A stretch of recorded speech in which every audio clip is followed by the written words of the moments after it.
Bart Scott. What the hell? Chris Carlin. Take a hike. We're good. This is Bart and Carlin Buckle your chin strap. We about to bang. on ESPN New York and streaming live on YouTube. We're waiting on Bart. Should be here momentarily. It's Bart and Carlin on ESPN New York and, of course, on YouTube and, of course, on the ESPN New York app. You're welcome. Good morning. It's Tuesday. I'm Carlin. He's Bart. He will be here shortly. He is over at Jets today taking care of some things, and so he is unavoidably detained for the moment. I don't know if there's technical issues. I don't know what's going on. I don't know what's happening. But I find out 8 seconds before air, no Bart. So here's where we are. He'll be here shortly, though. I rest assured that will happen. 800-919-3776.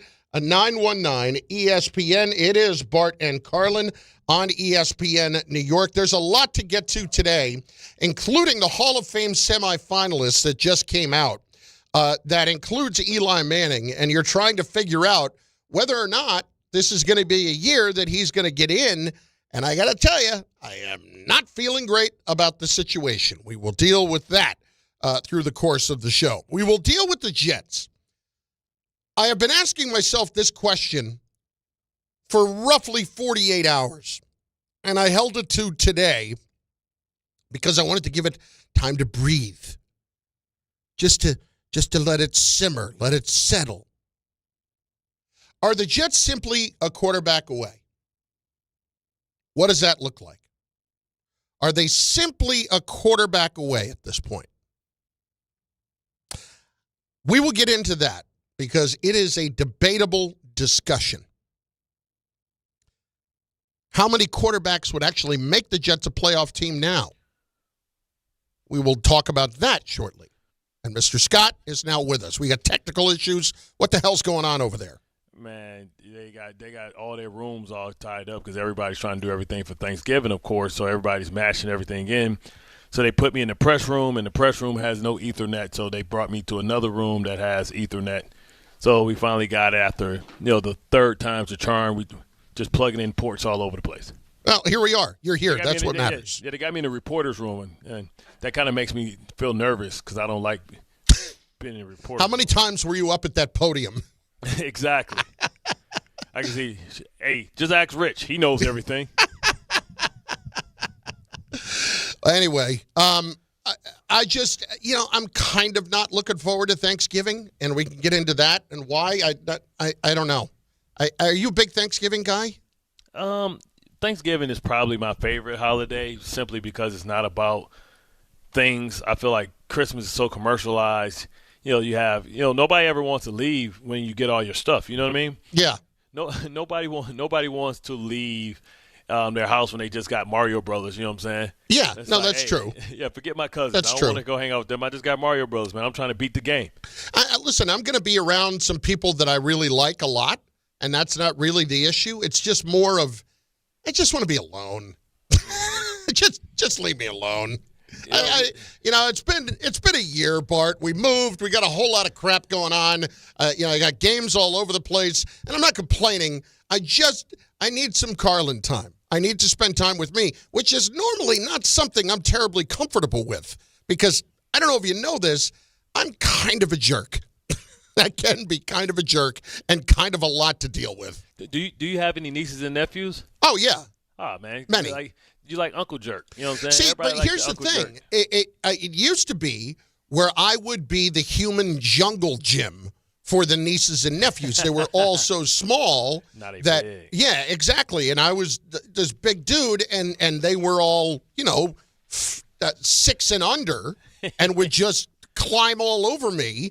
But now, like, I'm going to my closest friend's house. Their kids are like my nieces and nephews. And my sister's going to be there, too, and some dear friends of ours as well. But the kids are in college. The kids are out of college and in college. And then my niece is in high school.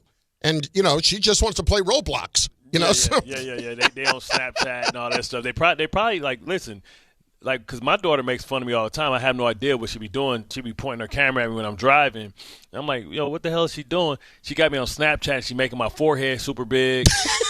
And then she's posting it to her friends, and her friends are laughing at me. I'm like, hold up, man. Listen, I am not come here. This is elderly abuse. Well, really what this boils down to for me is I have really just started getting into a groove with this new couch.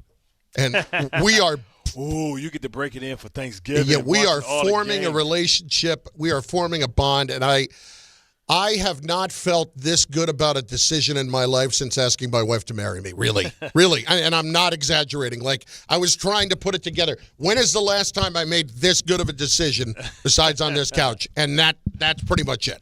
Are you saying you're developing? Are you developing the proper sinkhole that's exactly your spot? So exactly. Anybody else in your spot is uncomfortable for them, but it's made just for your cheeks. It's got one of those.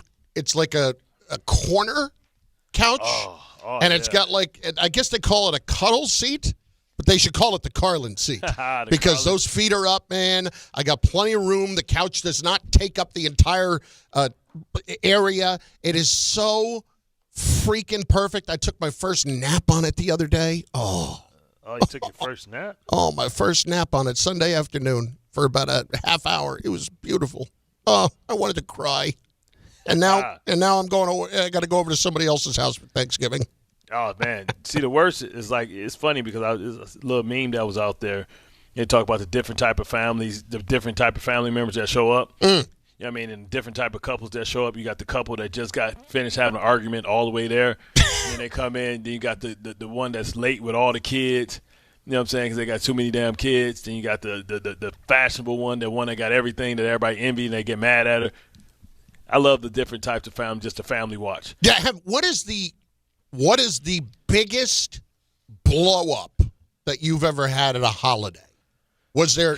Well, it usually it doesn't have to involve weapons or anything because I've never had that, but I've had some buttes.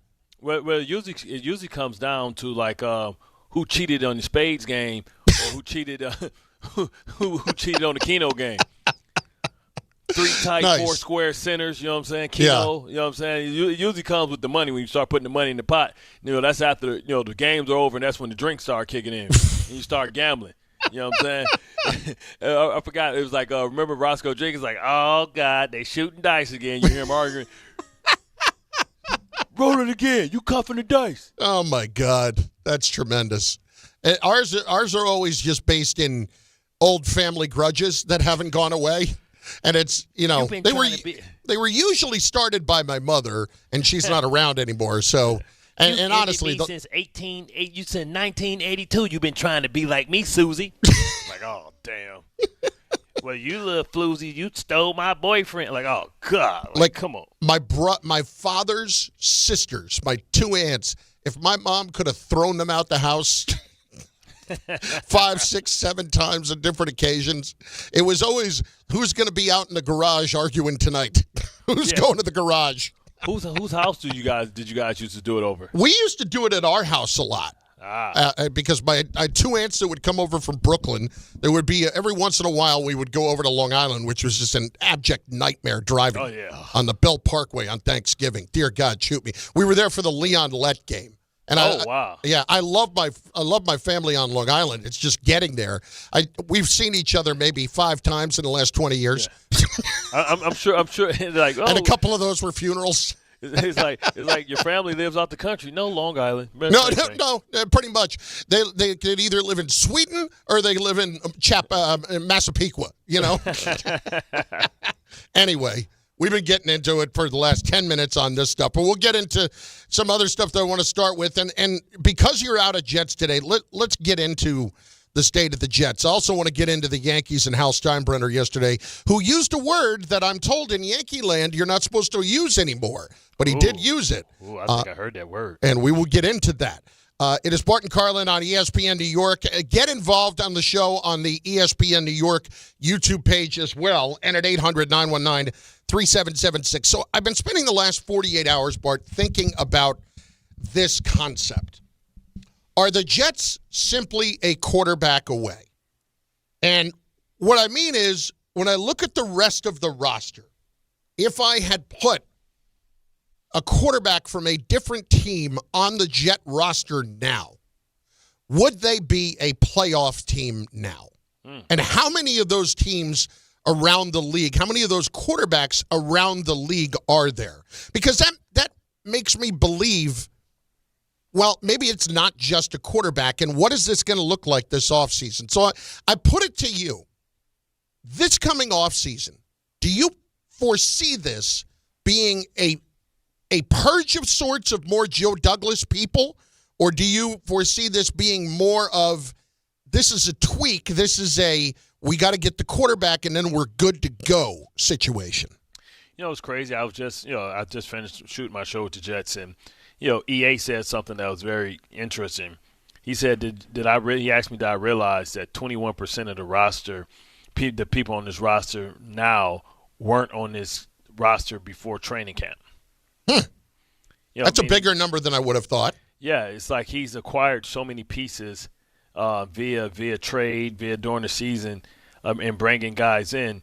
And, you can say that, every move that he's made has kind of worked out, whether it was Bromley, whether it was Mitchell, Mechie. He's made some good in-season decisions and moves, and these are all guys that are young. Even if they go into the draft and they draft a receiver, which we anticipate them doing, they'll have 4 or 5 receivers, all under the age of 25. Mm-hmm. I mean, this is a very young group, and I want to see what they can do in the draft, because ultimately that's really where they're going to be measured at. Do they decide to get the quarterback this year, or do they decide to get the quarterback next year? Those are all the things that we want to know. And do they decide to I don't know if they're quarterback away. I think, they still need somebody special in the interior. I mean, I'm looking at all the stories that's coming out about Quinnen Williams, and it almost makes you sad as a Jet player. Like, man, we had that and we gave that away. They were talking about the speech that he gave at halftime that led to the comeback, and it's like, oh man, that's right, he is a leader. Mm-hmm. And but you got to replace that type of leadership. I think the Jets need some impact safeties, some corners. So I don't know if they're one season away. I think next year can be the season where they push for a playoff spot, and the next year playoffs should be mandatory. I don't think there's any doubt, but that's the thing. Like, we're talking about 2 years from now. Yeah. Now the playoffs should be mandatory, and that was supposed to be this year. Like, I think we all felt like they had a good chance to make the playoffs this year. Is that fair? I mean, maybe because of the quarterback, maybe good chances is strong. Is it just a chance that they had to make the playoffs? I mean, we thought that we didn't know what was going to happen. We certainly thought last year was going to be a lot better. Yeah, last year with Rodgers, we thought, hell, and listen, it wasn't just us. The entire NFL thought so. They want their money back for the Aaron Rodgers experiment. They looking at all the money they spent in making Jets the feature game of the week. Every week it seemed like we were on national TV. This is the first year in which we've had like just a normal schedule. So I think listen, the team, I don't know how they address the quarterback position. Is it Mac Jones? I mean, I don't know if I'll let Mac Jones get too far looking at how Brock Purdy looked yesterday. Brock Purdy was pretty bad last night. And if you're San Francisco, you just paid Brock Purdy. I don't know how you're going to be able to pay Mac Jones, too. Tell me this. Would you be upset if the Jets went for Brandon Ayuk, being that they don't have to pay him no money? Would I be upset? Yeah. No. Do you think that – I mean, you got a guy – If he ends up getting cut and you get him for virtually nothing, why would I – no, that wouldn't make me upset. Cause I think that's a guy with something to prove. Yeah, I think his contract is – null and void. They voided out a lot of his guarantees for 2026, which means to me they can cut him. Yeah, it means they can cut him. It means they can cut him, but it also means to me that there was some things going on there that enabled them to void him, like whether he didn't show up for workouts or something like that. Well, he refused to participate. Yeah, I don't know what that was about. Yeah, so I think that's they apparently voided him like back in July. Wow, and that's when they voided the guarantees for next year. Yeah, he chose not to fight it with the NFLPA, which is crazy. I don't understand any of it. If he just wanted to get paid and then get the hell out, or what? But whatever it is, No, I would not be upset at that. I guess, Bart, what I keep coming back to is I feel like this purge is going to be a little bit bigger than we all anticipate. I look at it, and I see what they've done in bringing in a couple of these receivers to give them chances. And you took two cornerstone pieces, and you traded them away to go and get draft picks for the future. Whether or not you had fallen out of love with Sauce Gardner, okay, I can understand it. We both talked about how difficult it was for them mentally to trade away Quinnen, but they still did it. And you saw the impact that he had the other day, and whether or not, Quinnen asked for a trade, but it wasn't like Quinnen is like, get me the hell out of here. Demanded a trade, yeah. Yeah, it wasn't like I'm not playing until I'm somewhere else. That's not what this was. From what I gather in that building, it was a very, very difficult goodbye with Quinnen. So having said all of that, like, what is to make me believe that, for instance, this offseason, they wouldn't turn around and trade Garrett Wilson if the right thing came along? This is – I'm wondering – I feel like this is going to be a bigger purge because this has turned so bad this season. But I think they have a real chance to win the next 3 games. I think they have a real chance to win the next 3 games, in my opinion. So if they do that, then – But how can I feel that way? Like, how can I feel after what I saw this past week? Both quarterbacks are not very good. I mean, Tyrod's better, but he's not much better. And the Jets put themselves in a position to lose that game. So I can look at these games and think they have a chance. But I think those decisions was based on the coordinator, meaning the coach, going for it on 4th down. That, in my opinion, that's what cost them the game. Oh, I totally agree. But let's also keep in mind that shouldn't happen to be the complete change in the game in the third quarter. Like, that should not be what buries you. Yeah. And that was what buried them in the game. Well, Breece Hall fumbling, after that, made it worse because that was going in to score to make it a 1-score game. This just feels to me like it's going to be – I don't know that Aaron Glenn and Muji are done, is my point. Oh, no. I mean, it's real questions about Breece. We hope that Breece is here. Maybe they tag him, and if somebody offers him something, the right thing, maybe they trade him on that too. So I'm concerned with that because I think Breece has earned the right, and it's going to be interesting to see Breece side by side by Bijan Robinson. I think Bijan Robinson is a better back than Breece, but I don't think it's by leaps and bounds. I think it's the difference between like Barry Sanders and Thurman Thomas. You know what I'm saying? Or Barry Sanders and Emmitt Smith. Mm-hmm. I don't think it's like leaps and bounds where I think everything that Breece does, Bijan just does a little better. How many teams have quarterbacks right now? Just off the top of your head, and I can go through a couple of them if you want, some of the questionable ones. Yeah. But how many definitive quarterbacks right now would make the Jets a playoff team right now? I don't believe in Trevor Lawrence. I don't believe in him at all. No. I guess if I had to say how many guys, well, we know that. I'll just give you the guys that we would, again, we're going to assume health in this conversation, okay? Okay. I'm just going to give you the guys that I think are definites. Josh Allen would make them a playoff team. Fair? Correct. Lamar Jackson would make them a playoff team. If he's a healthy Lamar Jackson. Mm-hmm. Joe Burrow would make them a playoff team. Is that fair? Yep. Would we look at Patrick Mahomes, of course. Yep. Jalen Hurts. Would Jalen Hurts make them a playoff team? I don't know if we can say that for sure. They'll be gritty. I think so. Caleb Williams. No. Goff. Yeah, because we've seen him in his system. Stafford. Of course. Yes. But this is my point. Like, Dak Prescott, I would throw Dak Prescott there. Okay. I'd buy that. I'd buy that more than Goff. And Justin Herbert. Justin Herbert would definitely make them a playoff team? Yeah, I believe so. So we're talking about like 6 or 7 guys, right? We're talking about the top 6 or 7 guys in the league. I don't know that we would go much beyond that. Like, you can't convince me. Jaden Daniels. Just because he took a horrible. Too soon, man. He took a horrible. We're assuming health, right? We are assuming health, but so he took a horrible can't block offensive line. He'll be behind one of the best offensive lines in football. I can't say it yet. Okay. I can't say it yet. My simple. If I took Darnold and put it on this team, No, it could be close. okay. My point is simply like the Jets at the moment are a playoff team. If you take the top 7 quarterbacks in the league right now Correct. and put them on the Jets. So it makes me believe that they're a lot further away than just the quarterback, because I can't operate under an assumption that you're going to be able to get one of those guys. I hope and I pray, but I can't operate under that assumption anymore given what the hit rates are on quarterbacks in the draft.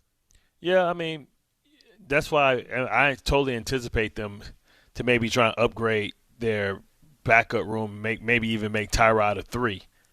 I think maybe going out and trying to look at Mac Jones for a couple of years, 2 years. Maybe if you can get him to take the same 2-year deal that you got Justin Fields to take, but just probably $40 million instead of 30. You may be able to get Mac Jones in here and see if he can play. Or See, but this right here, bridge quarterback. This right here, this sucks. This to me, this sucks because we're always in this conversation of the bridge, of the next guy, of maybe the draft isn't worth it this year, all of those things. And so I'm not blaming the Jets because it's very hard to do. And you have to get lucky sometimes. That's just all there is to it.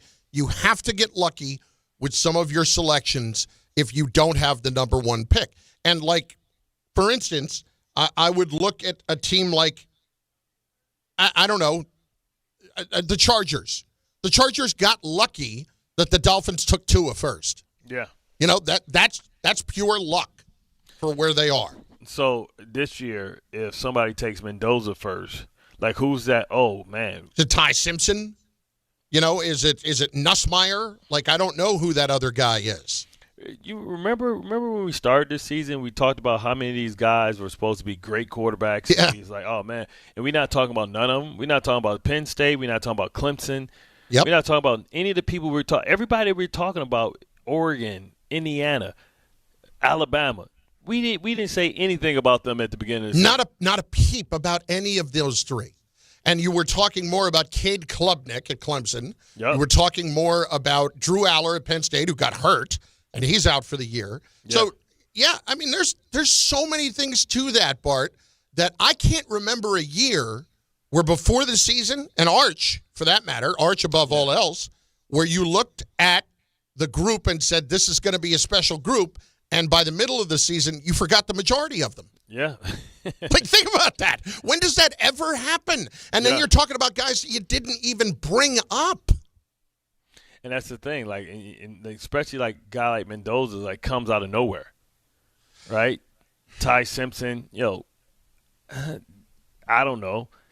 Did you have Ty Simpson? Were you familiar with Ty Simpson before the season? I can't sit here and tell you I was. And you do college football. Yeah, You know what I mean? I knew of him and I've seen him play, but I can't sit here and tell you that I thought he was a top guy. I can't sit here and tell you that I thought Dante Moore was going to be a top guy. Mendoza, I saw play some at Cal, but I didn't think that it was going to be an unbelievable transformation into a potential number 1 pick. That's why you just never know. You never have any idea like how guys are going to progress and how the season's going to go. I mean, it speaks more to how it's kind of a crapshoot on that front, right? Yeah, I mean, we're looking at here like, hey, man, Arch need to go back to school, right? It's too early for him. Like, needs some more cooking, more. Yeah. And it's like, that's why the Jets is such a tough spot because we don't know what we don't know what pick they're going to get. And sometimes getting a lower pick can actually work out better because you don't get the guy that everybody thinks is a slam dunk. When's the last time that we thought they were a slam dunk and they were a slam dunk? I mean, people just thought, Justin Herbert. People thought Trevor Lawrence was a slam dunk. I would say Herbert, but I would say Herbert was the last one that we thought was a slam dunk. Did we think Burrow was a slam dunk? No, we didn't know. He had one good year. He had one good year. Yeah, he really had 2. It's just we didn't talk about him as much the first year as much. He had a massive year that last year where he set all the records. LSU, yeah. Yeah. But then you look at all and the he had talent Jason Jefferson. Right. You look at the talent you got, you're like, okay, I can throw to that. Yeah. That's like anybody that comes out of Ohio State right now. You don't be like, I don't know how good he is. I mean, he's throwing the dudes that's got 4 yards of separation. Like Justin Herbert was probably like the last. Jaden Daniels was like the last one that we kind of thought, okay. Caleb Williams, that's been a mixed bag. This is specifically what I want to hear about today.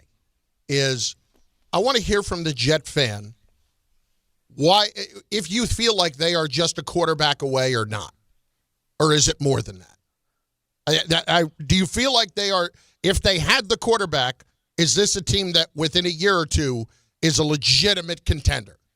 800-919-3776, 800-919-ESPN. It's Bart and Carlin on ESPN New York and on the ESPN New York app and on the YouTube page as well. Go there, get your comments in, and we will get those in. Bart is with us. He is looking sharp. Bro, they got me in a panic room, bro. Like, I got to open a window, and like I'm right behind the kitchen, so I smell all the food. I feel like I'm gonna come out. You ever go to like Subway? You come out, you smell like baked bread. Yeah, that's what I smell. I smell garlic and all kind of stuff.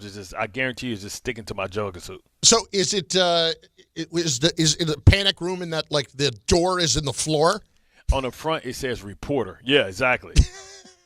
I feel like I'm going down to Rocky's kitchen, you know what I'm saying, deliver the onions. Lines are open at 800-919-3776. Are the Jets simply just a quarterback away?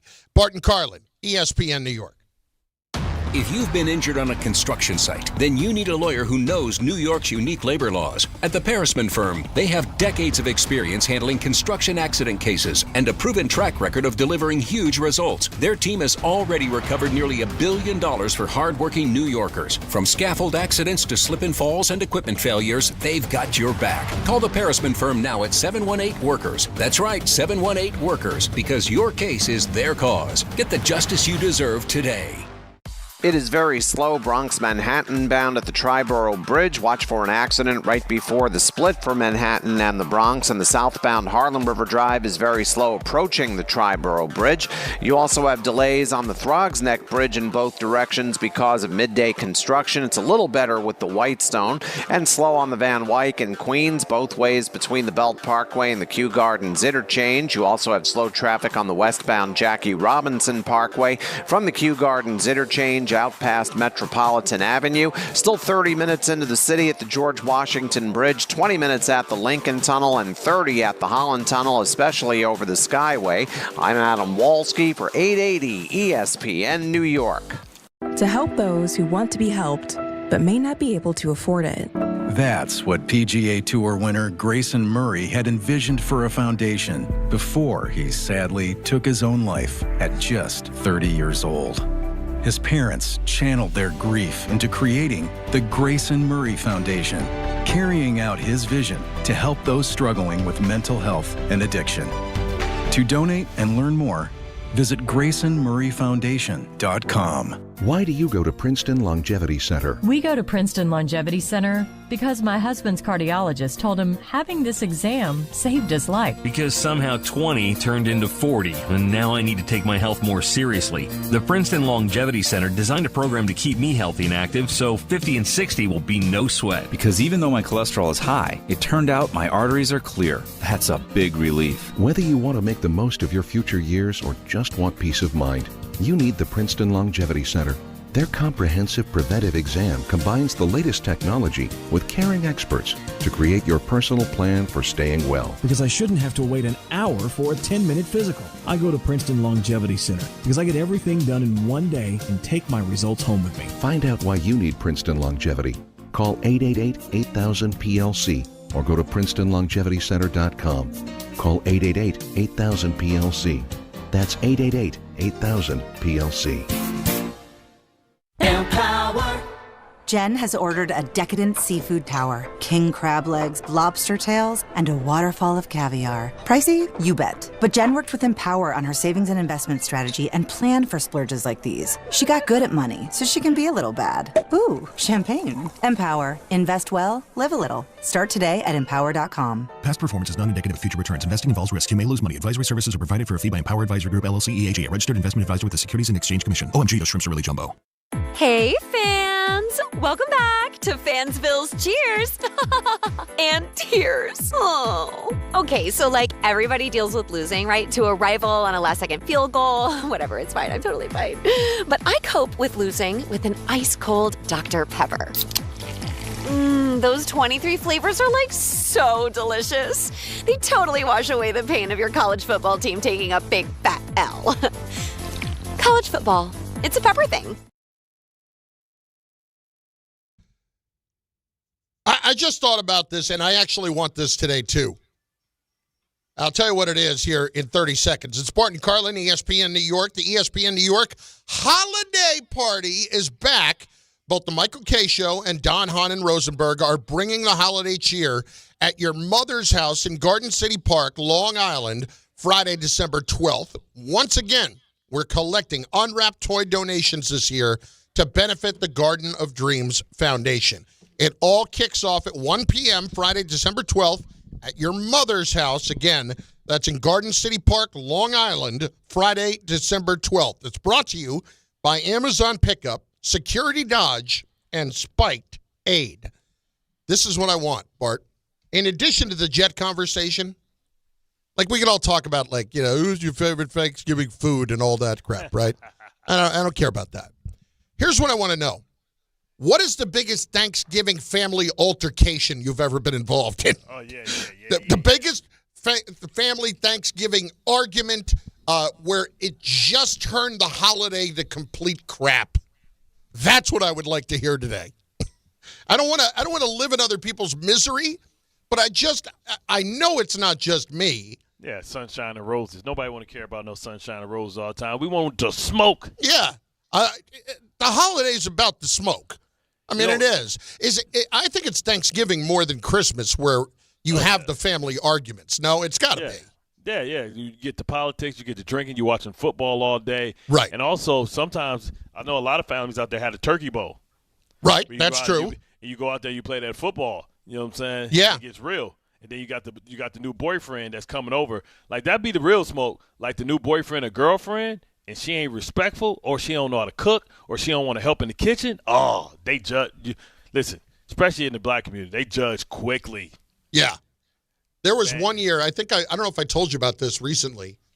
There was the first year that we were hosting, and in addition to the turkey that my wife was working on, we also were putting together like a little flank steak kind of situation. Yeah. And I put it on the grill, and I ran out of propane in the middle of it. And so did you have to finish it in the oven? I was so ticked off, and I'm going to Walmart to get more propane on Thanksgiving Day with just just all of the stress of hosting your first holiday right there. And I walk out front, and who's there but my Aunt Billy, who, like, you talk about your favorite. Aunt Billy's your favorite. Oh my God! You talk about the common denominator to family problems at holidays for me. It's Aunt Billy. And she was a twin, right? She wasn't a twin. She had a sister. But if I can't even imagine if there were twin pains in the ass like her. But the other one was okay, just eccentric.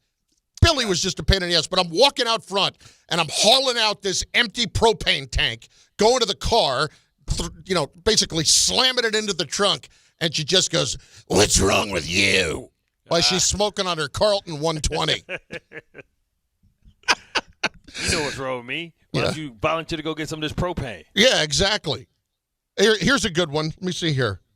What we said this. Bro, you make Auntie Billy sound like Rosie O'Donnell. Oh no. Rosie O'Donnell has some positive qualities to her. Aunt Billy. Well, at least she's talented. Aunt Billy never had many positive qualities to her at all. Listen, I don't mean to speak ill of family, but in this case, like, I can't remember a pleasant time with her. And that includes my wedding. Did she used to babysit you? No. She just, I take that back.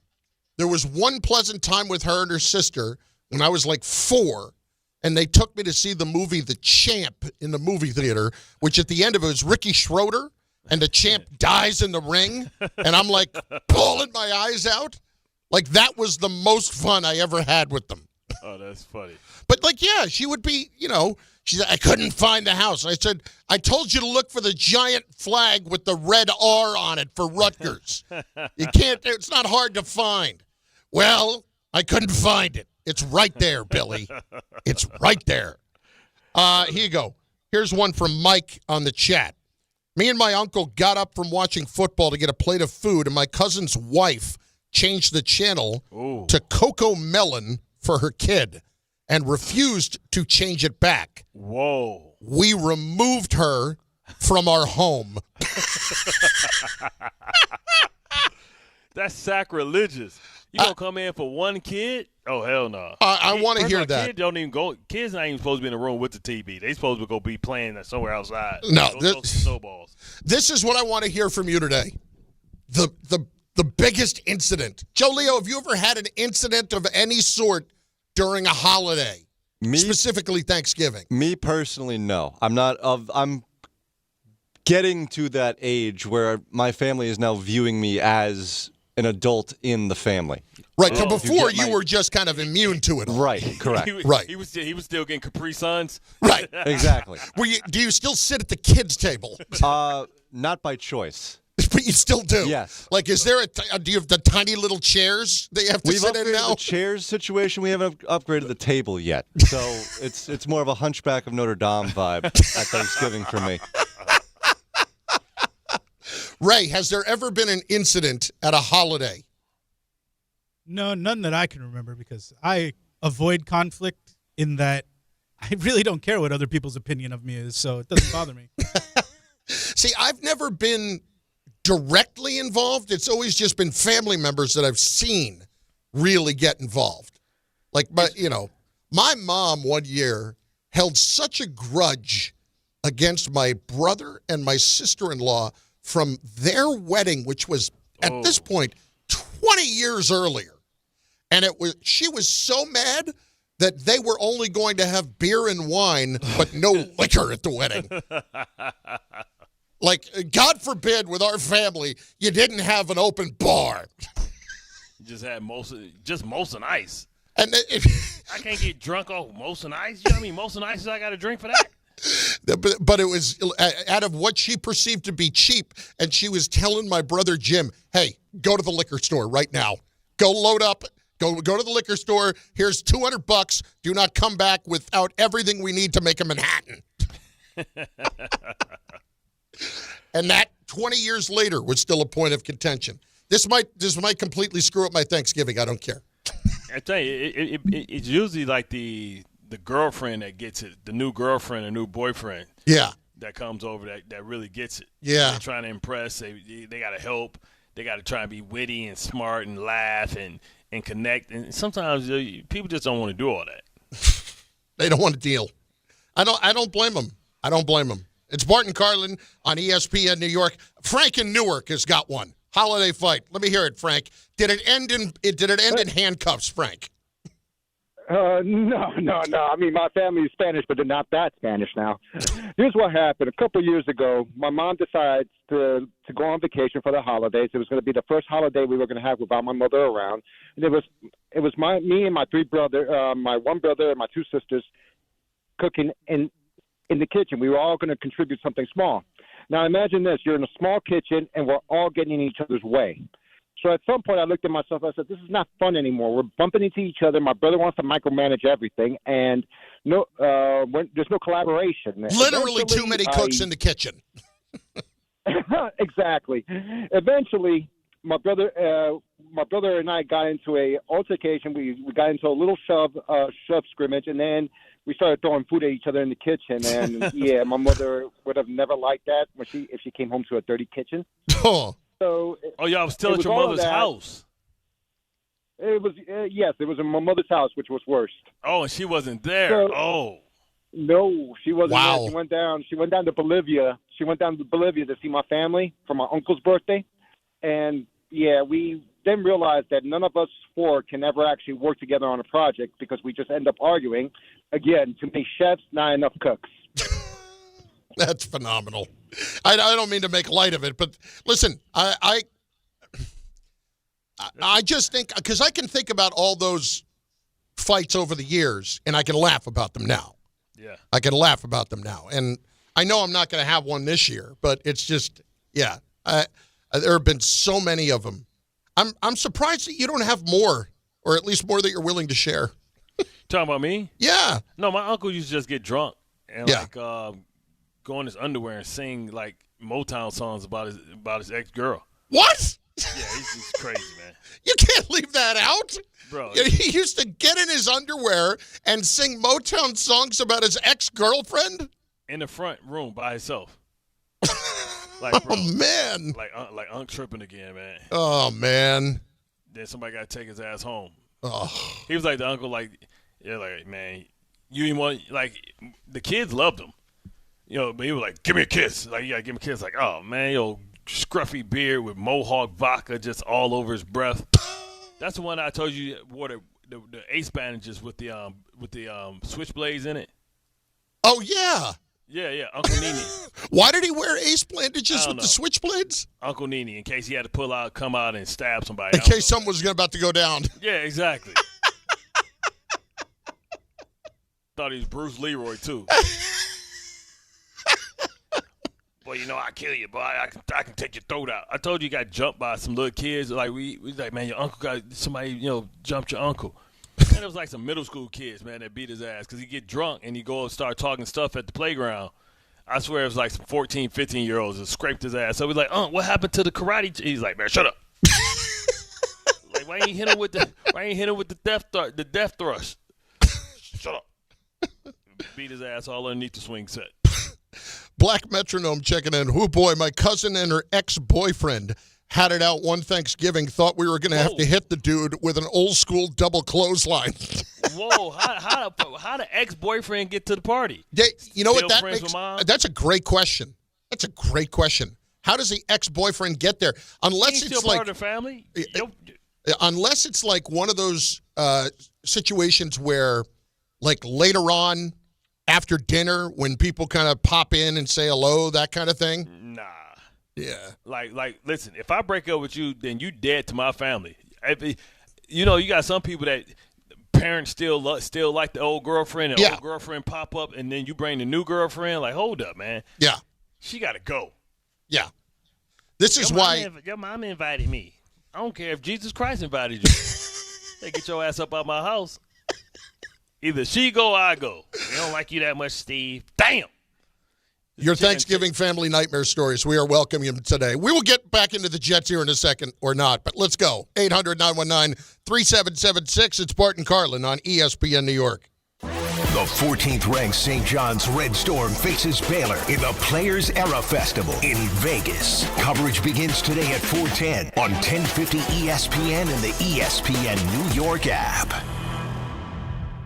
One touchdown can change everything. The crowd, the momentum, the game itself. It never gets old. Feel that same rush with DraftKings Sportsbook, an official sports betting partner of the NFL, where every touchdown could bring you closer to cashing in. With DraftKings Sportsbook, all the action's in your hands. First touchdown, anytime TD, live bets, every play, every snap, every game matters. New customers bet just $5, and if your bet wins, you'll get $200 in bonus bets instantly. When your team hits the end zone, you could hit the pay dirt. Download the DraftKings Sportsbook app and use code WHSQ. That's code WHSQ. Bet $5 and get $200 in bonus bets if your bet wins. In partnership with DraftKings, the crown is yours. Gambling problem? Call 877-8-HOPE-NY or text HOPE-NY at 467-369. 21 and over. New York only. Eligibility and restrictions apply. Bet must win to receive bonus bets which expire in 7 days. Minimum odds required. For additional terms and responsible gaming resources, see dkng.co/audio. Limited time offer.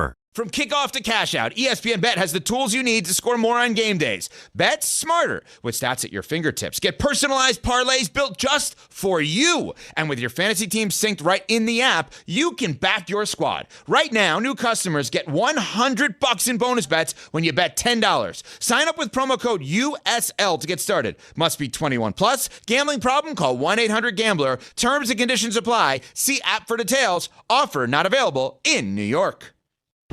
Switching to Progressive is a game-winning call.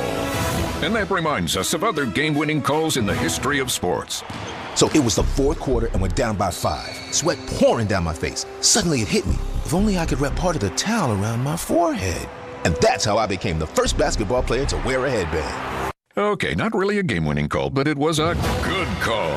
You can make one too. Switch to Progressive and you could save hundreds. Progressive Casualty Insurance Company and affiliates, not available in all states. Whoa, it's you, the Capital One Bank guy. That's what they call me. Mind if I get a selfie? Yeah, sure thing. Say no fees or minimums on your Capital One checking account. Wow, that's a keeper. So, where are you heading? I'm off to spread the good news that Capital One helps people keep more money in their wallet with no overdraft fees. Oh, you're the best Capital One Bank guy. Hey, mind if I get a selfie? Sure. Say, Capital One, what's in your wallet? Terms apply. See CapitalOne.com/bank for details. Capital One NA, member FDIC.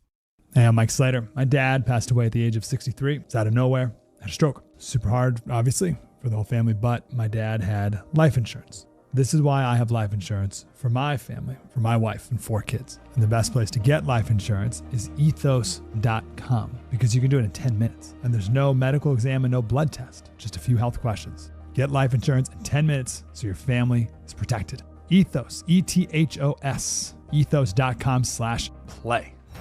ESPN New York is throwing a holiday party you don't want to miss. Join us Friday, December 12th at your mother's house in Garden City Park. We'll be broadcasting the Michael K. Show live from 1 to 3, followed by Don, Hahn, and Rosenberg from 3 to 7, all while supporting a great cause. Bring a toy to benefit the Garden of Dreams Foundation and help make the season brighter for local kids in need. It's the ESPN New York Holiday Party, Friday, December 12th, brought to you by Spike Dade, Security Dodge, Amazon Pickup, and ESPN New York.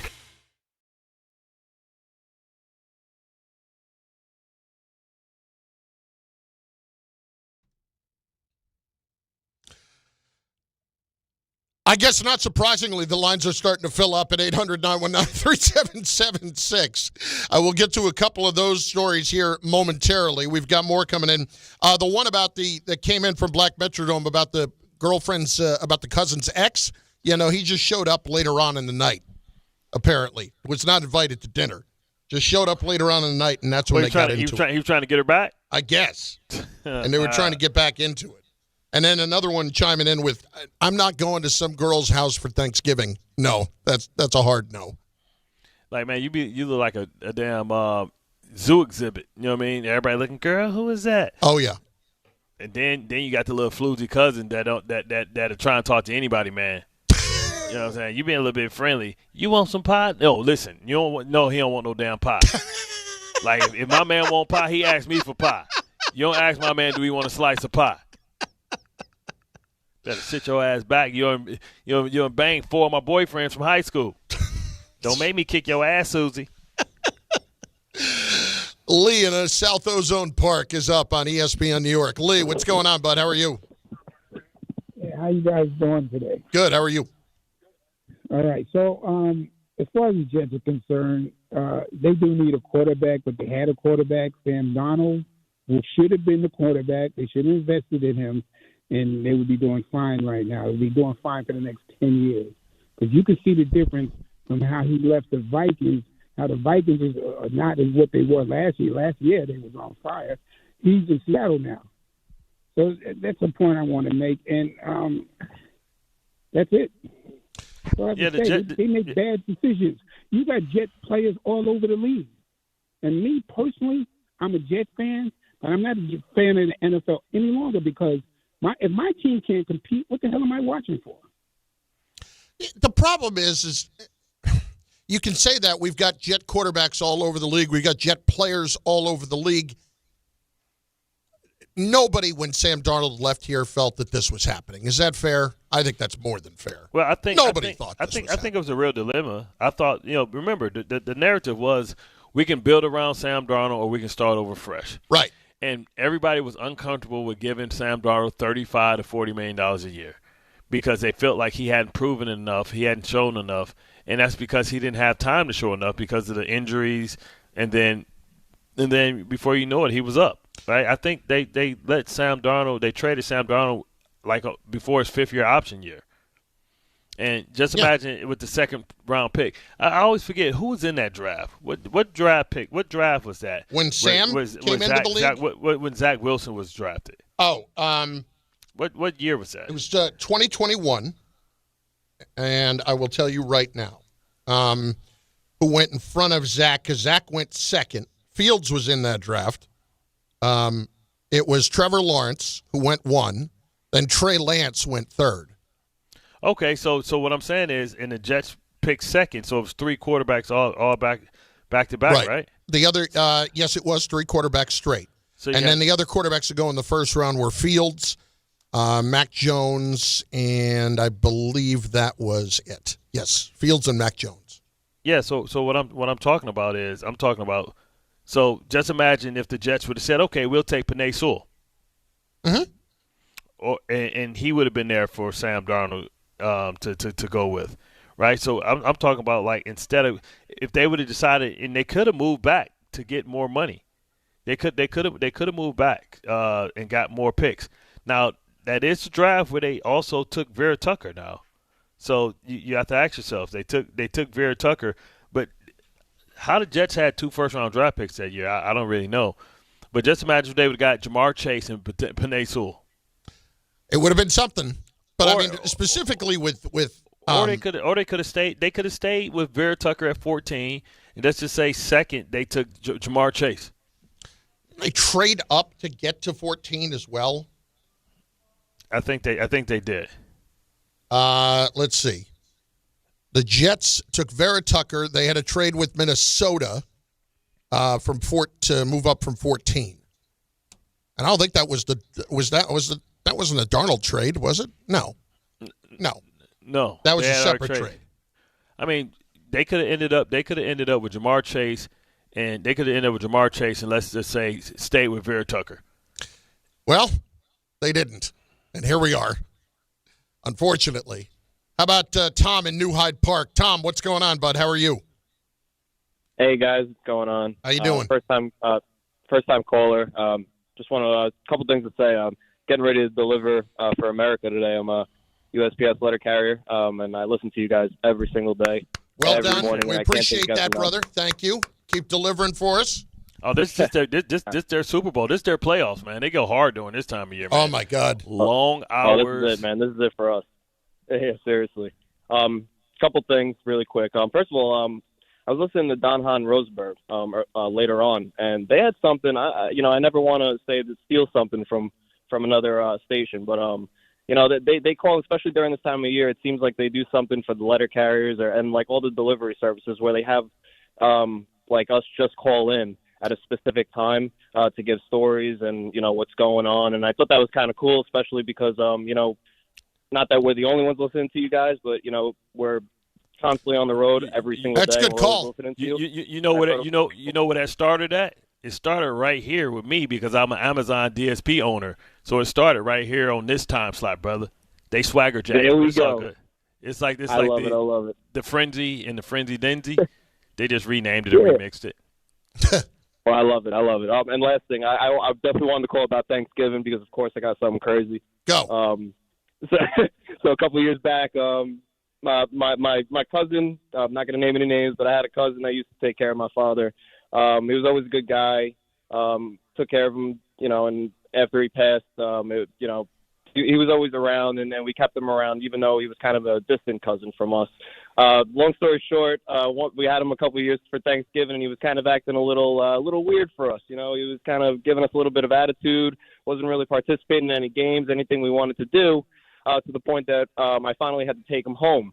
I drive him home, and we get in front of his house, and he looks at me, and as I'm about to say Happy Thanksgiving and have a great night, he looks at me and he goes, Tom, I really would appreciate it if you would give me some of that money that your dad owed me. I'm like, what are you talking about? And he's like, and we're not talking a couple of $100. We're talking like a couple stacks. So, oh boy. It definitely was something that was, no hard feelings. It turned out to be perfectly fine, but it was something definitely that stirred up the moment, and we kind of figured out why he was. So Dad owed him, and none of you guys knew that. Yo, I died, man. What the hell? I don't owe you nothing if I die. It wasn't even that was the thing. It wasn't even that we didn't know anything of it. It's not like my dad mentioned anything about any money or whatnot. He just all of a sudden came up with the number and said basically because we took care of him for a couple of years and whatnot, that he believed that he owed. He was owed some money. So it wasn't. Let's be clear then. It wasn't your dad borrowed money from him or took money from him. It's because he took care of him that he felt he was owed the money. Did your dad leave exactly? Did your dad leave like you talking about for life insurance policy or something like that? No, it wasn't even like that. It was.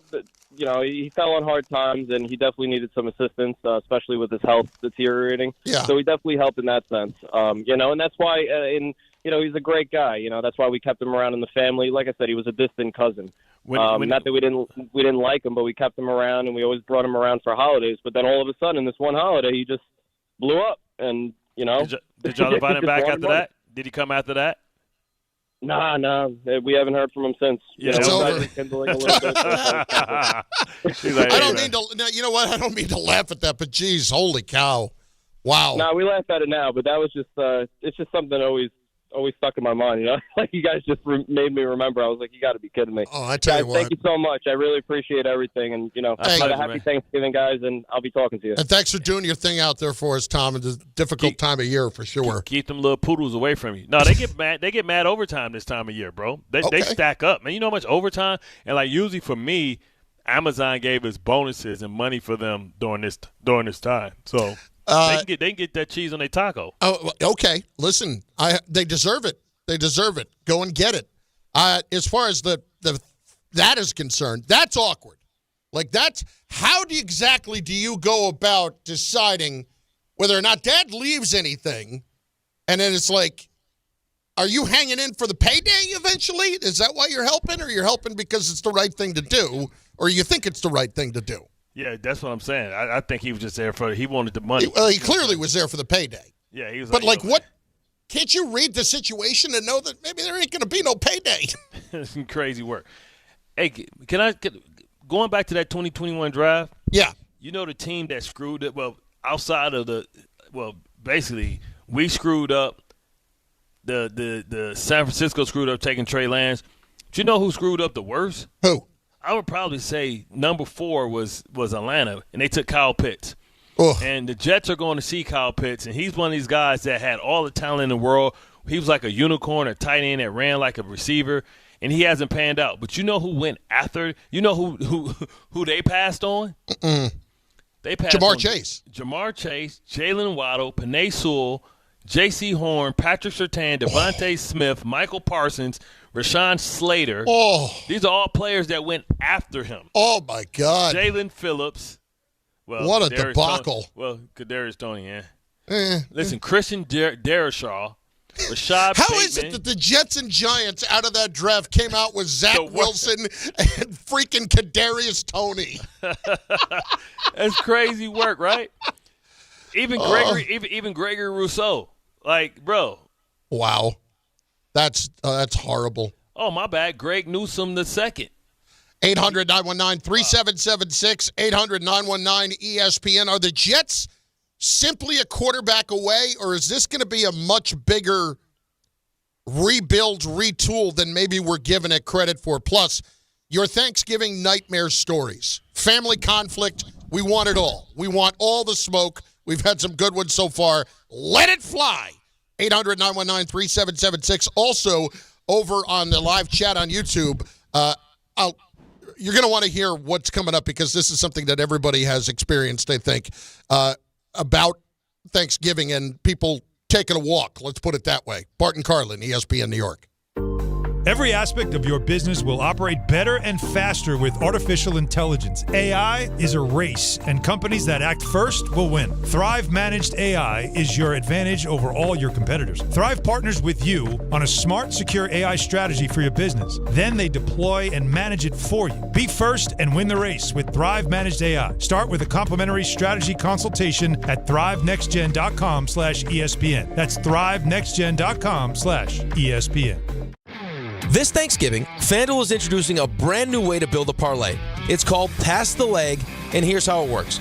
You start a group build, add your pick, then pass it to your friends so they can add theirs.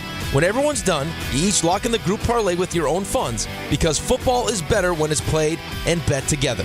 And to make it even better, everyone gets a 50% profit boost to use on their build. Visit FanDuel.com/Rick to get started.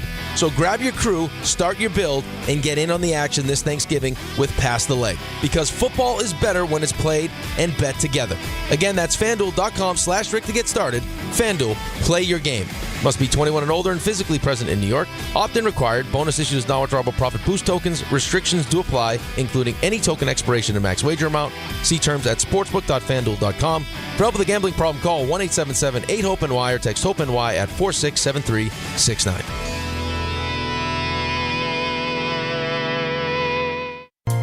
D'Agostino & Associates is a legacy firm, and I'm proud to be a part of that legacy. I'm Jenna D'Agostino, and like my father, I fight to get justice for the injured. The hustle and grit of these streets shaped me. I'm John D'Agostino, and from the concrete to the courtroom, I built this injury firm 35 years ago to get accident victims justice. So call my team first, 1-800-BITE-BACK. That's 1-800-248-3222. You want justice? Think Jenna D'Agostino. Think D'Agostino & Associates. Justice isn't just a word. For us, it's a way of life. It's having compassion for your struggle and getting you paid for your pain. Now that's justice. D'Agostino & Associates means being there for the injured. Seriously injured? Call my team first at 1-800-BITE-BACK. That's 1-800-248-3222. D'Agostino & Associates has offices throughout New York and New Jersey and will come to you. I've been there, and I'll be there for you. D'Agostino Law, Bite Back. If you love to travel, Capital One has a rewards credit card that's perfect for you. With the Capital One Venture X card, you earn unlimited double miles on everything you buy. Plus, you get premium benefits at a collection of luxury hotels when you book on Capital One Travel. And with Venture X, you get access to over 1,000 airport lounges worldwide. Open up a world of travel possibilities with the Capital One Venture X card. What's in your wallet? Terms apply. Lounge access is subject to change. See CapitalOne.com for details. Feeling stuck on your own 10-yard line in the career game? Maybe it's time to just go for IT. My Computer Career has the game plan to score a rewarding new IT career in months. Whether you're a rookie, a breakout career changer, or a military veteran ready to serve. Why spend years chasing a college degree when you can fast-track your future in IT starting now? Take your mark, get set, go for IT. Take the free career evaluation at mycomputercareer.edu today. Financial aid is available to those who qualify, including VA benefits. Hey, this is Jalen Brunson. Jalen Brunson for three. And this is your home for New York Knicks basketball. This is 880 ESPN. WHSQ and WCBS FM HD2, New York. Bart Scott. What the hell? Chris Carlin. Take a hike. We're good. This is Bart and Carlin. Buckle your chin strap. We about to bang. On ESPN New York and streaming live on YouTube. Big talk in the chat right now over on YouTube at ESPN New York's YouTube page where you can watch the show, and why wouldn't you, is referencing when those couple of family members decide to go for a walk during Thanksgiving and all of a sudden come back in a better mood. Oh, Mr. Nasty Time. A little boubange. Little quickie in the car? No. The boubange. Oh, they go get that, to take a little bump. No, I'm talking about family members. No, we're not talking about family members. I'm not talking about, like, other people getting intimate or anything, for Pete's sake. Oh, because you be having the couples that be leaving. I don't think it's that so much. I think it's more about the cousins who haven't seen each other in a while, and maybe we go, knock them back a little bit. Ah, no doubt. Well, lighten up the mood. Or they go smoke them doobies. That's exactly it. That's exactly it. Like come back in that mentality. Listen, I get it. I've seen it. I've seen it happen. But I'm more interested in the conflicts. I am more interested in the conflicts because those to me are always the best stories. Somebody call up guys that get in a fight. I like the Roscoe Jenkins stuff, man. Like, dudes be getting into it. Like, you got the family members that be competing. You got the family, like, compete for, like, who's the most successful person in the family type of thing. Yeah. And they show up and people tired of their old snobby ass. I buy and sell people like you every day. Or the one that got the Man, like it's a low bar in some families, man. Oh, no, you think you some because you got I was valedictorian. I was prime queen. Yeah, now look at you now. Justin in Tom's River is next on ESPN New York. Justin, what's going on? Hey, guys. Thank you, as always, for taking the phone call. I hope you guys have a great Thanksgiving. You know, when you guys were talking about the Jets long-term, so I first want to start off by saying, I really have to applaud Muji and, the front office. I know some of those trades were tough to swallow, but I think for the long-term direction of the team, they were the right moves, and you had to accelerate this team going forward with, getting draft capital. Because, Carlin, I think you hit it on the head. This is going to be a long-term rebuild. And I think for the first time, the Jets are actually going in the right direction. It is going to be fascinating how they navigate the quarterback for this upcoming year. The Jets are in a position where they're in desperate need of a quarterback, but I hope they don't settle and just take a quarterback because of a desperate need at quarterback. If they don't like one of the guys this year, I think the right move would be what Carolina and the Bears did. The Bears traded back, and they went the next year and acquired even more draft picks. This roster needs a major overhaul. They're not a quarterback away, and I think finally for the first time the Jets are actually going in the right direction. Now, remember one thing about the whole Carolina thing? The Bears were very fortunate that Carolina stunk that next year. Right. They were very fortunate that worked out that way, and they ended up with the number one pick. That's fine, Carlin. That's a fair take. But also, too, usually when you draft a quarterback, I mean, they're not going to be world beaters either. But I'm just saying the Jets need as many draft picks as possible, and this team needs a major overhaul. I like the Menchie move, the A.D. Mitchell move. I think these are all things that Muji's making savvy moves. And whatever happens, we're obviously all in it for the long haul, and I think the team's actually finally starting to go in the right direction. Yeah, they got to rebuild the secondary. I think they like the young kid from Florida State. Stevens has been fine. You know what I mean? He hasn't been the liability that I thought he would be.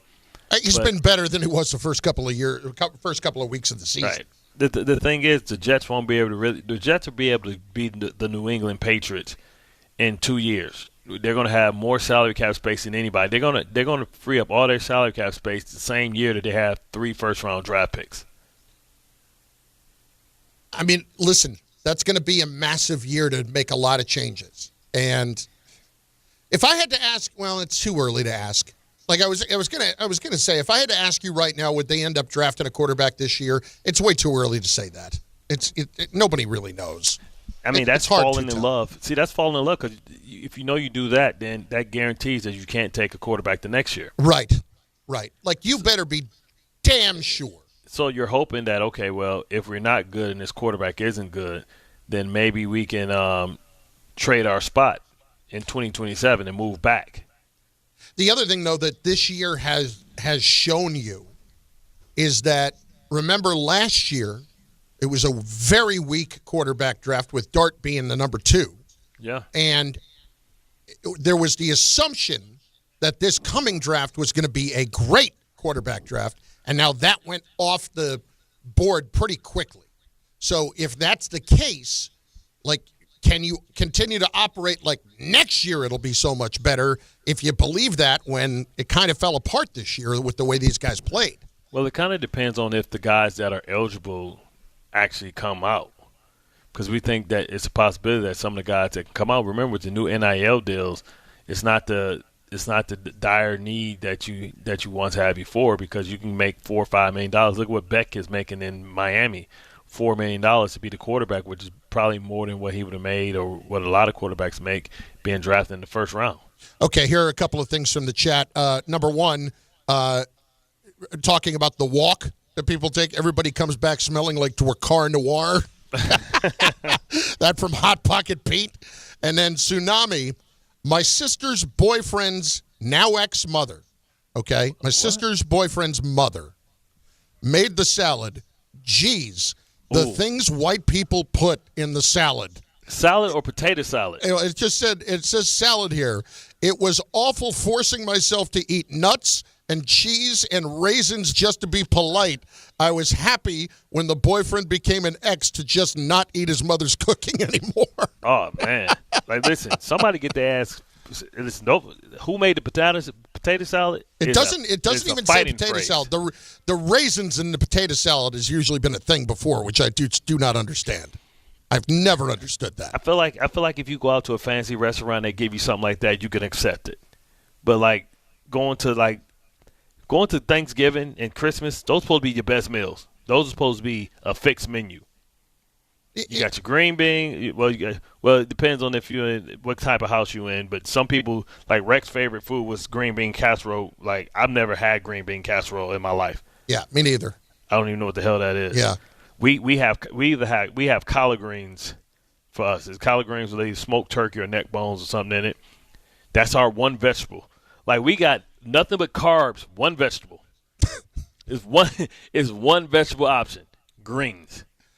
Outside of that, you got mac and cheese, yams. I don't even know. It's way too many sides at a black hot person's. It's too many sides. At my Irish family's Thanksgiving, there was always plenty of grudges. That was about it. We always had those. David and Elizabeth is next on ESPN New York. David, what's up, buddy? What's going on? What's going on, Chef? What's going on, Bart? What's up, man? You underwater again, man. I'm always underwater, man. I'm at work. And when I'm not at work, I'm at work. I get that from you. Nah, you know what's crazy, right? The walk is always important. You want to know why? The first thing we do as family, first, we dep each other up. We look at each other's outfits. Next thing you know, how many we putting in the air and how many bottles of Remy do we have? That's the walk, baby. Is it that or Irk and Jerk? Nah, it's got to be Remy, Henny. It's got to be top shelf. None of the old school stuff, Bart. None of the old school stuff. No Mogan David 2020? No Mad Dog 2020. It was so terrible. We're drinking that back in the day as a kid. Oh, my God. But, yes, sir. So Kiwi lime wine. Oof. Oof-ah. Oh, yeah. Very, very terrible. Gin. You got no Mad Dog 2020 up in that thing. Yeah, exactly. Mad Dog 2020. So terrible. But, yeah, this is all I wanted to say. Are we a quarterback away? No. Like, if we get a quarterback, yeah, we'll be cooking with grease. But as far as, we plug in Mendoza, Simpson, or whoever they want to plug in, it's not going to work right away. We need more pieces. We need more depth. And like Bart said, Stevens has been playing okay lately. Still a liability, and I still don't trust him. And they definitely need to bulk up that secondary. And I wanted to say this yesterday. I'm not mad at Breece Hall with that fumble. He tried to be aggressive. He tried to make a play. It happens. Just like Bart said, like, if he would have landed another way, he would have never got stripped. But it happened. It was what it was. And if we would have scored, that would have changed the whole game. But, like I said, man, I'm not mad at the play. And, I'm happy with where the team is, like, where it looks like we're trending to go. So we'll see what's up. But I just wanted to ask you guys a question before I go. Sure. What, for the both of you, what are your top 3 dishes for Thursday? What are you guys looking forward to? No doubt. Go ahead. Tell me, Chef. Well, like, really, the honey baked ham is like a staple. That's like nothing, man. You got to order from Honey Baked Ham, go pick it up. You know what I'm saying? That's a staple. I'm not a ham guy. I don't really care for ham. I love the sage sausage dressing. And for me, the mac and cheese is just solid. Like, when you heat it up, the butter comes out, and you have like butter come out the bottom of the base. But give me that in the sage sausage and ham. Listen, I'll go with the stuffing, and hopefully the stuffing is somehow sausage based. I would like that. Yeah. I certainly enjoy that. I would also go with the mac and cheese as number 2. But here's the problem: my mother, as it turns out, and I didn't really know this, couldn't cook. Like, she can make a couple of things that were decent. And maybe I'm being harsh when I say she couldn't cook. She raised 6 kids. I mean, that's a lot. That's a lot on the plate. So you can't be a master chef with all that. I loved her spaghetti and meatballs. That was phenomenal. But I did not know that a turkey was not supposed to be bone dry until I was 33 years old. Every other year. I thought this, like, every year I would make the same thing. Why does everybody make such a big deal about this? I feel like I got to drink a gallon of water. You got to rehydrate your turkey? Yeah. You got to rehydrate your turkey? And then I actually had a juicy one year, and I was like, what's this? Like, oh, my God. But I had already been turned against it, that it was too late to kind of bring me back. Somebody hit it with the injector kit. Changed the life. It's Bart and Carlin on ESPN New York and on the ESPN New York app. I wanted to bring this up to you because it came just a little while ago. The latest semifinalists for the Hall of Fame this year for football. And this is in direct relation with Eli and whether or not he's getting in. Now, I want you to keep this in mind, all right? The committee can put in as few as 4, as many as 8. And they also have to consider, later on people who have been off the ballot, and they may be, veterans committee type thing. But the total number of people getting in cannot go past 8. Mm-hmm. All right? First-year guys that are on the ballot this year: Drew Brees, Phillip Rivers, Frank Gore, Larry Fitzgerald, Jason Witten. Those are just the first-year guys. Okay, so let's attack that first then. The first-year guys, I want to say Drew Brees gets in because he won the Super Bowl and he won it with the Saints, but also he was the yards leader until Brady passed him. Right. For like 70,000 yards. So he gets in first ballot. Everybody else that you mentioned probably has to wait. Larry Fitzgerald has to wait? Who? Larry Fitzgerald? Oh, okay. No, Larry Fitzgerald's going to go in too. Right. Larry Fitzgerald's a Hall of Fame receiver. So those two are going to get in. So now you only have 6 slots. Okay. All right. Now you're dealing with the following. Eli's the other quarterback. Mm-hmm. Fred Taylor's the other running back. He won't make it. Torrey Holt. He's been sitting around for a minute. He people forget how good he was. He had I think 19. He's got something like 17,000 yards receiving or something crazy like that. Now the guys I'm going to tell you next the guys who were finalists last year. Okay, so Eli was a finalist last year. Fred Taylor was a finalist. Wow, that's surprising that Fred Taylor. He was injured way too often in his career. So injured in his career, and that one I don't get. He never had a great season. Torrey Holt was a finalist last year. Yeah. Steve Smith Sr. was a finalist last year. Steve Smith deserves it. He should have been a first ballot. Like Steve Smith, underrated. He's got the stories right now, though, probably not going to help him. With him banging the Ravens chick. Yeah, it's got that whole situation going on. He addressed that too. Yeah, he did. I do like that he don't run. He's like he told the husband, "I'm sorry." Yeah. Reggie Wayne was a finalist last year. Yo, that's tough, man. See, the tough part is Reggie Wayne and Torrey Holt are pretty much the same person. They both won a Super Bowl. I think they both went to 2. Torrey Holt was the understudy of Isaac Bruce. Reggie Wayne was the understudy of Marvin Harrison. So it's like they were like number 2s. They became number 1s and were good at number 1s, but they still – that's tough because one of them deserves to get in. I feel like Torrey's been waiting longer. But Reggie Wayne was great, but they always say, hey, you play with Peyton Manning, that you guys threw the ball. Both of them played inside of a dome. That's tough because Eli probably gets in this year. Well, let me finish. I'm not done with all the guys who are still to go. Oh. Because we got to talk about defense, too. We haven't even gotten there yet. Vinatieri. Come on, man. He's the most famous He's kicker. the greatest kicker I've ever seen. Yeah, he's one of the most famous kickers. Bart, listen. He kicked the greatest field goal I've ever seen in the tuck rule game in the snow. Well, and he won 2 Super Bowls with field goals. Right, exactly. Long ones, too. Not short ones. He beat us with the Colts. He beat us. And he's won Super Bowls with multiple organizations. Other players who were finalists last year. Willie Anderson, offensive line. Yeah, Big Willie was really good, but I feel like it's been a show of support for him, but I don't think Big Willie – I played with Big Willie for 1 year. I don't think Big Willie gets in. He's going to have to wait the long haul. Jari Evans. People don't realize how good he was with the Saints. Yep. Lyman is hard to get in, especially as a guard. Marshall Yanda.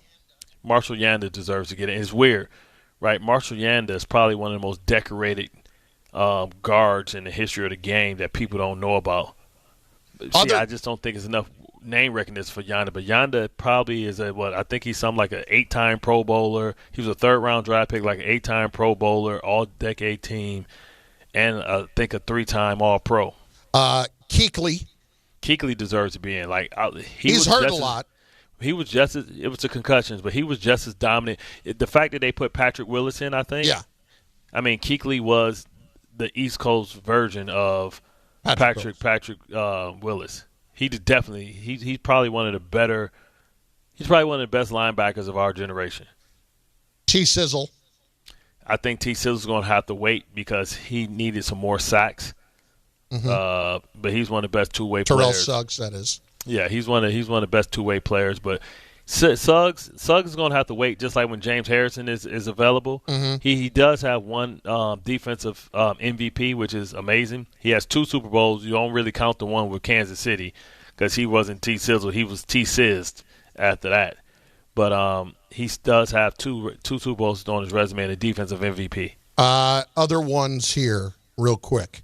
Again, those were all the ones that I just told you that were already finalists last year. So let's fill out our 8. Darren Woodson was a finalist last year. I still have more guys to go. We got to go down We got to go down. This is at 26 right now. Okay. The finalists will be down to 15. Right. Darren Woodson was a finalist. Rodney Harrison, Earl Thomas, Vince Wilfork, Robert Mathis, Kevin Williams, Richmond Webb, Steve Wisniewski, Lomas Brown. It's weird. Lomas Brown been around for a long time, but I don't think he's a Hall of Famer. Yeah, I don't think he gets in. You got also who else did you say? You said Vince Wilfork. Vince Wilfork. Eventually he may get in, but not right now. Robert Mathis. Nope. Steve Wisniewski. Nope. Richmond Webb. Nope. Rodney Harrison. Rodney may have a chance because Rodney, it's all about your presenters. Yep. Rodney's been on TV. He's a Super Bowl champion. He was one of the most dangerous guys. You know what? Who opens the door for him is the fact that they put John Lynch in, and he was a much better player than John Lynch. And then Earl Thomas. Earl Thomas won't get in. Just good to have a name there. Legion of Boom. And then he's one of the ones that came in through the A gap and led up on blockers and stuff. And he was the peelback king. He was also Super Bowl MVP. Yeah. Listen, yeah, it's up there for him for sure. Anyway, Eli is not going to have an easy task this year again. I think with Breeze, Fitzgerald, the 2 new guys added to the list, taking those spots, and then you go from there. Eli is not going to have an easy year. But I think he gets in. 2-time Super Bowl, beat the 2 of the greatest teams ever for New England. I think he gets in. Phillip Rivers, because he doesn't have any hardware, is going to have to wait the long time.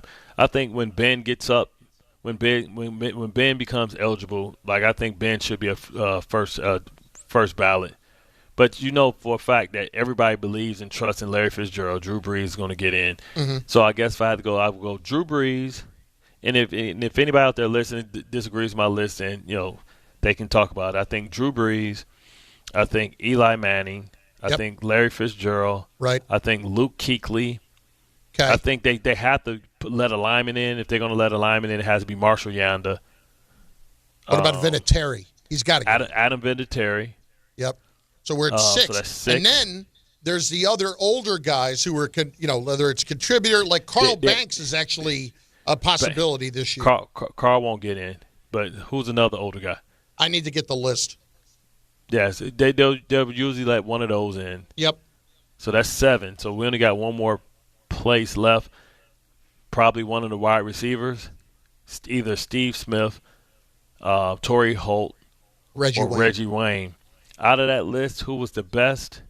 To me, the best was probably Steve Smith was damn good. He was good for a long time, and he's little. Yeah. You know what I'm saying? But Reggie Wayne, when you look at when he was playing with Peyton all those years, you look at his numbers, it was crazy. Then the greatest show on turf. The only thing that continues for me to work against Eli is I never looked at Eli in the era in which he played and thought that guy's a top 5 quarterback in this league. Correct. I never thought that. But he's got the Super Bowls, he's got the Super Bowl MVPs. Yep. The other problem is his career record is 500 and the interceptions. But listen, he's gonna get in. He's going to get in one. He's going to get in because of who he beat in the Super Bowl. Yeah, So I think that's fair. Two of the greatest upsets of all time in the Super Bowl. And remember, he was unconscious that entire playoffs. Didn't throw one interception. That's a fair point. That's a very fair point. And he played in New York. So it's no way that he doesn't get in a two-time championship. Yep. 800-919-3776. 800-919-ESPN.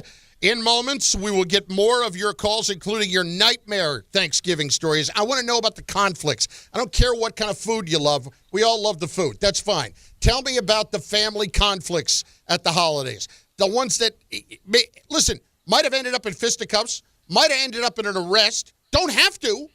I love the family drama anyway. I would like those. And you can also chime in over on the chat on the ESPN New York YouTube page. But right now, I want to remind you people that hockey fans and holiday shoppers, you got something special coming. You got Don, Hahn, and Rosenberg live from the NHL shop at Hudson Yards on this coming Tuesday, 1 week from today, December the 2nd, from 3 till 6:30 p.m. They're going to be talking all things hockey and joined on site by hockey legend Mark Messier. It's all powered by Game 7 Brands, bringing you closer to the action than ever before. Don't miss Don, Hahn, and Rosenberg live Tuesday, December 2nd, NHL shop in Manhattan. Bart and Carlin, ESPN New York audio files on the way as well. Health surprises can change your life in an instant. You've seen it happen to others, but it doesn't have to be your story. At Princeton Longevity Center, we customize actionable and proactive health plans to maximize your lifespan and take control of your health. Our Cancer Check program combines cutting-edge technology with top medical expertise to keep you ahead of potential risks. With advanced full-body imaging, genetic testing, and multi-cancer detection blood tests, we look for even the earliest signs of problems. Results are analyzed by expert physicians who craft a personalized plan to safeguard your future. You're not just a patient, you're a partner in your health journey, backed by a team committed to helping you live longer, healthier, and more vibrantly. Our programs have saved hundreds of lives and empowered countless others to take control of their health. Be proactive with your health for the ultimate peace of mind. Call 888-8000-PLC or visit PrincetonLongevityCenter.com. This is DiPietro and Rothenberg. Time now for the Kuiper Report. Mel, how are you? We missed you. Now, what are we having? Turkey? Of course it's turkey. I always get that question. It's got to be turkey, and then do what you want on Christmas, whether it's crab cakes or whatever you want to do. Big into the stuffing. You know what I'm biggest into, guys? I want a river of gravy, because I'll take that one boat and I'll start pouring. I'll pour. I'll say, oh my gosh, it's almost gone. I'm a gravy freak, guys. Without gravy, it's not worth having any of that stuff. This is DiPietro and Rothenberg. Have a really happy Thanksgiving, Mel. Whipped cream and gravy. What would life be without it? Morning Start with DiPietro and Rothenberg. Weekdays from 6 to 10 on ESPN New York and streaming live on YouTube. John Ryan. Yeah, Dad. I think I came up with a killer slogan for our law firm. D'Agostino and Associates, bite back. Bite back? Yeah. When someone hurts you, you bite back. We'll be the law firm that bites back.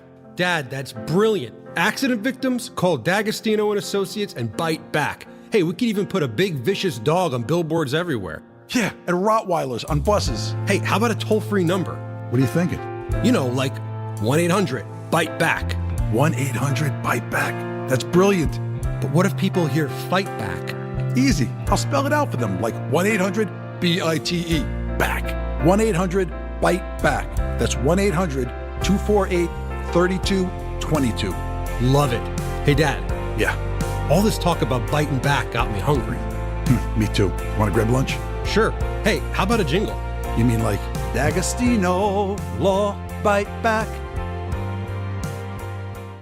Your fantasy roster is set. The Smack Talk is heating up, and this season, ESPN Bet is giving you more ways to ride with your squad. Introducing the ESPN Bet Fan Center, where you can instantly link and bet on your fantasy teams right in the ESPN Bet app. An enhanced sports betting experience only from ESPN Bet, the sports book for sports fans. Make the connection today with ESPN Bet Fan Center and the ESPN Fantasy app. ESPN Bet Sportsbook. Download the app today. Must be 21 plus. Gambling problem? Call 1-800-GAMBLER. Terms and conditions apply. See app for details. Out here, days are getting a little cooler, and mornings are starting with a few more layers. It's the season for more time at the grill, more feed for your animals. Heaters burn late into the night. and the woods start calling your name.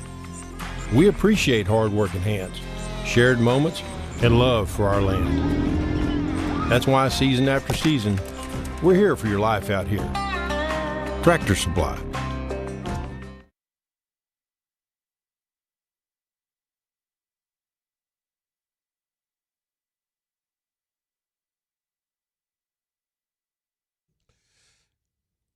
Anthony's in here during the break, and he's making some interesting points about the Eli thing this year. We'll get more into it here in a few minutes. It's Bart and Carlin on ESPN New York and on the ESPN New York app. Also on YouTube, go there and watch the show, as you can do that right now.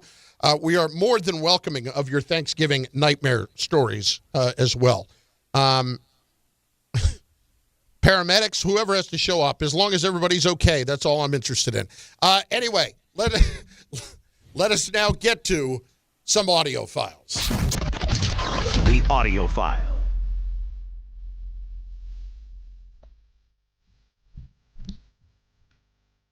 Bartholomew?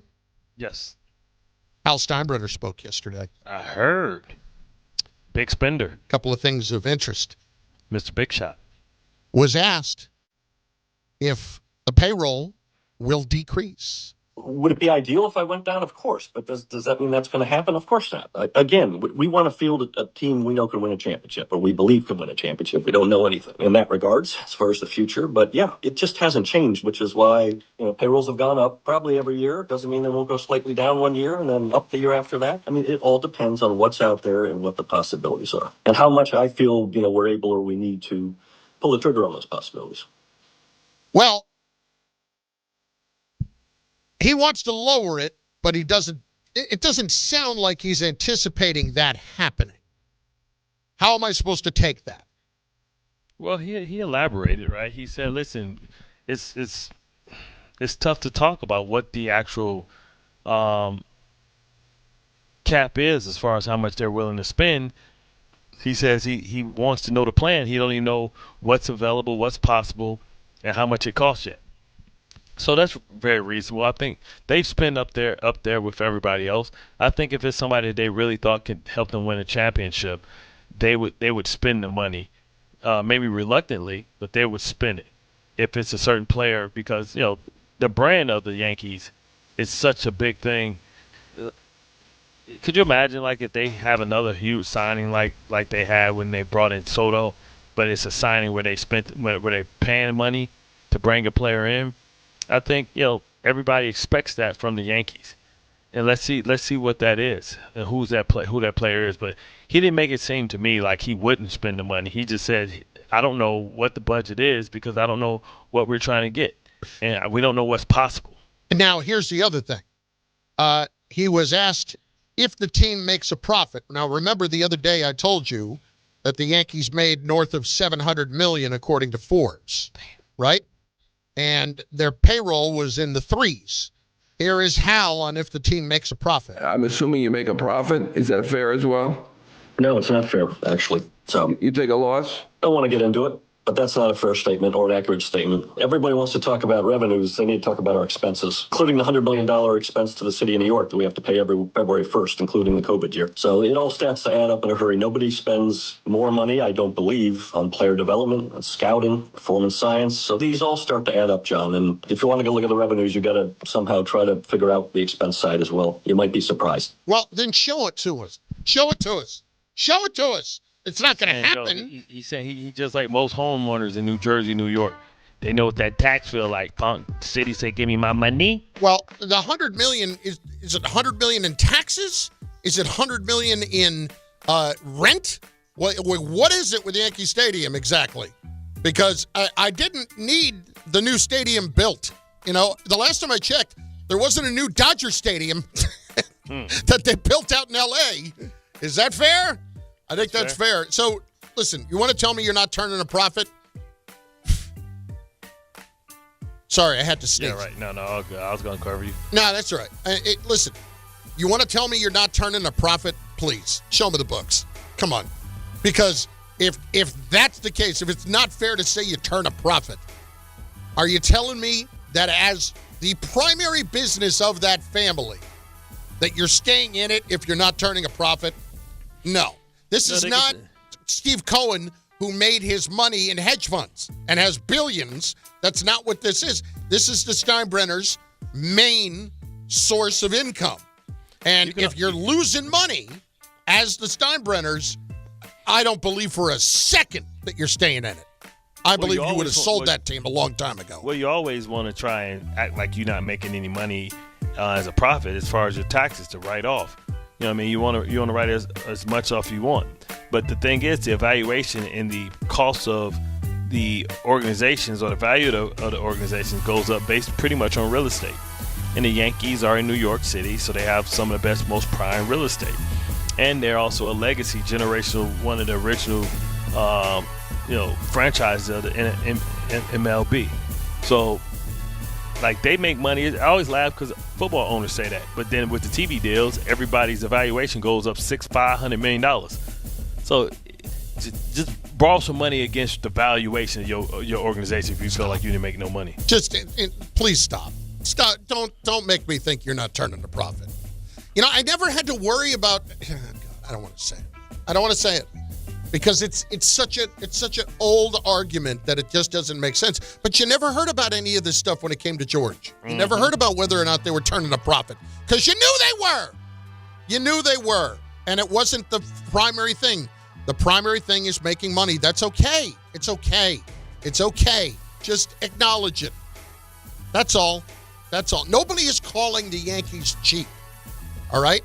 But at least acknowledge two things. Number one, the money has been spent poorly in some places. Yeah, that's the issue. In which case, maybe get rid of the fifth Steinbrenner. Because the GM has been here for 25 years, and you haven't won one in 16. So at least acknowledge that that's a bit of an issue. And then number two, let's also acknowledge that when you spend that kind of money, you should be in the World Series every year. And you're not. You're not. Why are you not? But that's what when you look at the Rays and you look at sometimes the A's when they're in a muddy ball phase, you're starting to see like how teams can win with a low payroll. And then you look at what the Yankees spend their money on, like, man, how do they? Listen, I'd be annoyed if I was Hal. I'd be annoyed too if I saw that happen. But here's the money quote, the one that really annoyed the heck out of me more than anything. Now, I will remind you that it was about a month ago that there was a story that came out in the Post that was solely dedicated to the fact that Brian Cashman never once has used the word crapshoot in relation to the playoffs. Like, it was so clear that he wanted to get that out there because people have been using that to no end, right? Well, playoffs are a crapshoot. Well, maybe they're not. Here's Hal, the exact quote. I'm reading it to you from the Post. Well, the intent was certainly there, and the research and the homework was certainly there. I can't complain about that. You're looking in hindsight, and hindsight is 20/20. Certainly some things haven't worked out, but it's not for not doing the research and homework and everything else. The team on paper, on the back of the baseball cards, is one thing. And then how they perform, particularly in the postseason, which is a bit of a crapshoot, is two different things. Stop. Stop. Please. Stop. If you tell yourself something enough, you'll start to believe it. I think that's what's happening. I definitely think that's what's happening. Lane Kiffin asked about his future. There's a big. How about this?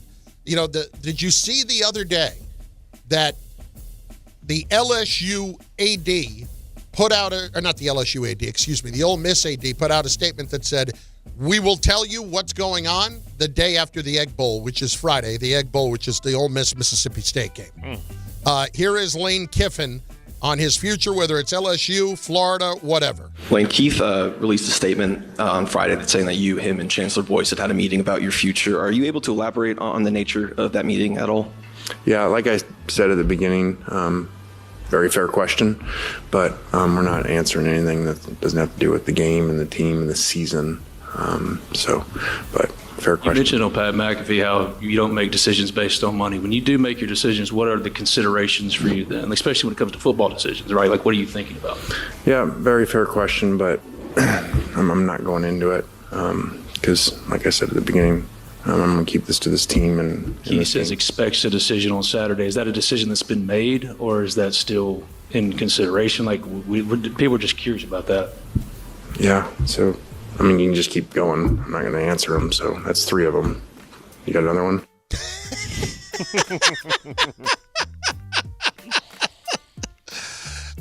He tried to throw him a couple softballs, see if he has to answer those, and then that way he can ask a big one.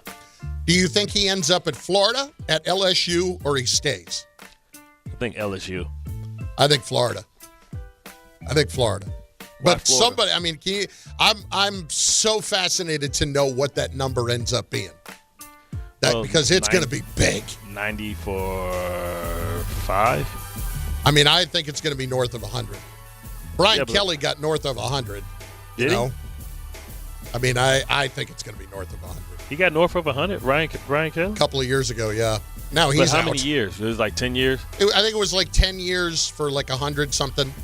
Yeah, I bet you Lane gets. Yeah, I think he pushes it to like 15. Yeah, Lane might get 10 years, 150 million, something like that. Can you imagine? Man. Wow. Who needs pro football? A guy a few years ago had to go to Florida Atlantic. Right. And now he's back. Word. There's nothing better than a comeback, baby. Bart and Carlin. It's like Rick Pitino.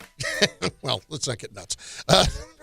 Bart and Carlin, ESPN New York, and on the ESPN New York app. The audio file segment was presented by Amazon Pickup. Amazon Pickup has a convenient and secure way to collect your Amazon packages from locations near you. More of your calls on your Thanksgiving nightmares and incidents with family at 800-919-3776. And we will spend more time on the Jets as well as to whether or not they are simply a quarterback away or it's a whole lot more than that. The 14th-ranked St. John's Red Storm faces Baylor in the Players Era Festival in Vegas. Coverage begins today at 4:10 on 1050 ESPN and the ESPN New York app. One touchdown can change everything. The crowd, the momentum, the game itself. It never gets old. Feel that same rush with DraftKings Sportsbook, an official sports betting partner of the NFL, where every touchdown could bring you closer to cashing in. With DraftKings Sportsbook, all the action's in your hands. First touchdown, anytime TD, live bets, every play, every snap, every game matters. New customers bet just $5, and if your bet wins, you'll get $200 in bonus bets instantly. When your team hits the end zone, you could hit the pay dirt. Download the DraftKings Sportsbook app and use code WHSQ. That's code WHSQ. Bet $5 and get $200 in bonus bets if your bet wins. In partnership with DraftKings. The crown is yours. Gambling problem? Call 877-8-HOPE-NY or text HOPE-NY at 467-369. 21 and over. New York only. Eligibility and restrictions apply. Bet must win to receive bonus bets which expire in 7 days. Minimum odds required. For additional terms and responsible gaming resources, see dkng.co/audio. Limited time offer. 1-877 Cars for Kids. KARS Cars for Kids. 1-877 Cars for Kids. Donate your car today. 1-877 Cars for Kids. Donate your car today. Ready to get rid of that old car? Donate it to Cars for Kids. Call 1-877-CARS-FOR-KIDS to reach a friendly live agent. Donation's super easy, and your car can be picked up as soon as tomorrow. Call us now, 1-877-CARS-FOR-KIDS. That's Cars with a K to donate your car today. 1-877 Cars for Kids. KARS Cars for Kids. 1-877 Cars for Kids. Donate your car today. Hurry! It's your last chance to donate for 2025. Last chance! Donate now for a 2025 tax deduction. Tuesday with Don, Hahn, and Rosenberg. Is Karl Anthony Towns finally comfortable in Mike Brown's offense? 34-12 for Karl Anthony Towns. Bridges right corner. Baseline drive on Powell. Up top to Towns. Left wing three in the air. He got it. Karl Anthony Towns. He's got 37 points and 3 3-pointers. Don, Hahn, and Rosenberg today at 3 on ESPN New York and streaming live on YouTube. From kickoff to cash out, ESPN Bet has the tools you need to score more on game days. Bet smarter with stats at your fingertips. Get personalized parlays built just for you. And with your fantasy team synced right in the app, you can back your squad. Right now, new customers get $100 in bonus bets when you bet $10. Sign up with promo code USL to get started. Must be 21 plus. Gambling problem? Call 1-800-GAMBLER. Terms and conditions apply. See app for details. Offer not available in New York. Clinton Yates here. The holidays are upon us, and so are the savings at Total Wine & More. Discover thousands of wines, spirits, and beers like my favorite, IPAs, perfect for every celebration and every budget. From bold reds to sparklers, you'll find the perfect wines to raise a glass this season. With the lowest prices for over 30 years, you'll always find what you love and love what you find only at Total Wine & More. Curbside pickup and delivery available in most areas. See TotalWine.com for details. Spirits not sold in Virginia and North Carolina. Drink responsibly. Be 21. ESPN New York is throwing a holiday party you don't want to miss. Join us Friday, December 12th at your mother's house in Garden City Park. We'll be broadcasting the Michael K. Show live from 1 to 3, followed by Don, Hahn, and Rosenberg from 3 to 7, all while supporting a great cause. Bring a toy to benefit the Garden of Dreams Foundation and help make the season brighter for local kids in need. It's the ESPN New York Holiday Party, Friday, December 12th, brought to you by Spike Dade, Security Dodge, Amazon Pickup, and ESPN New York.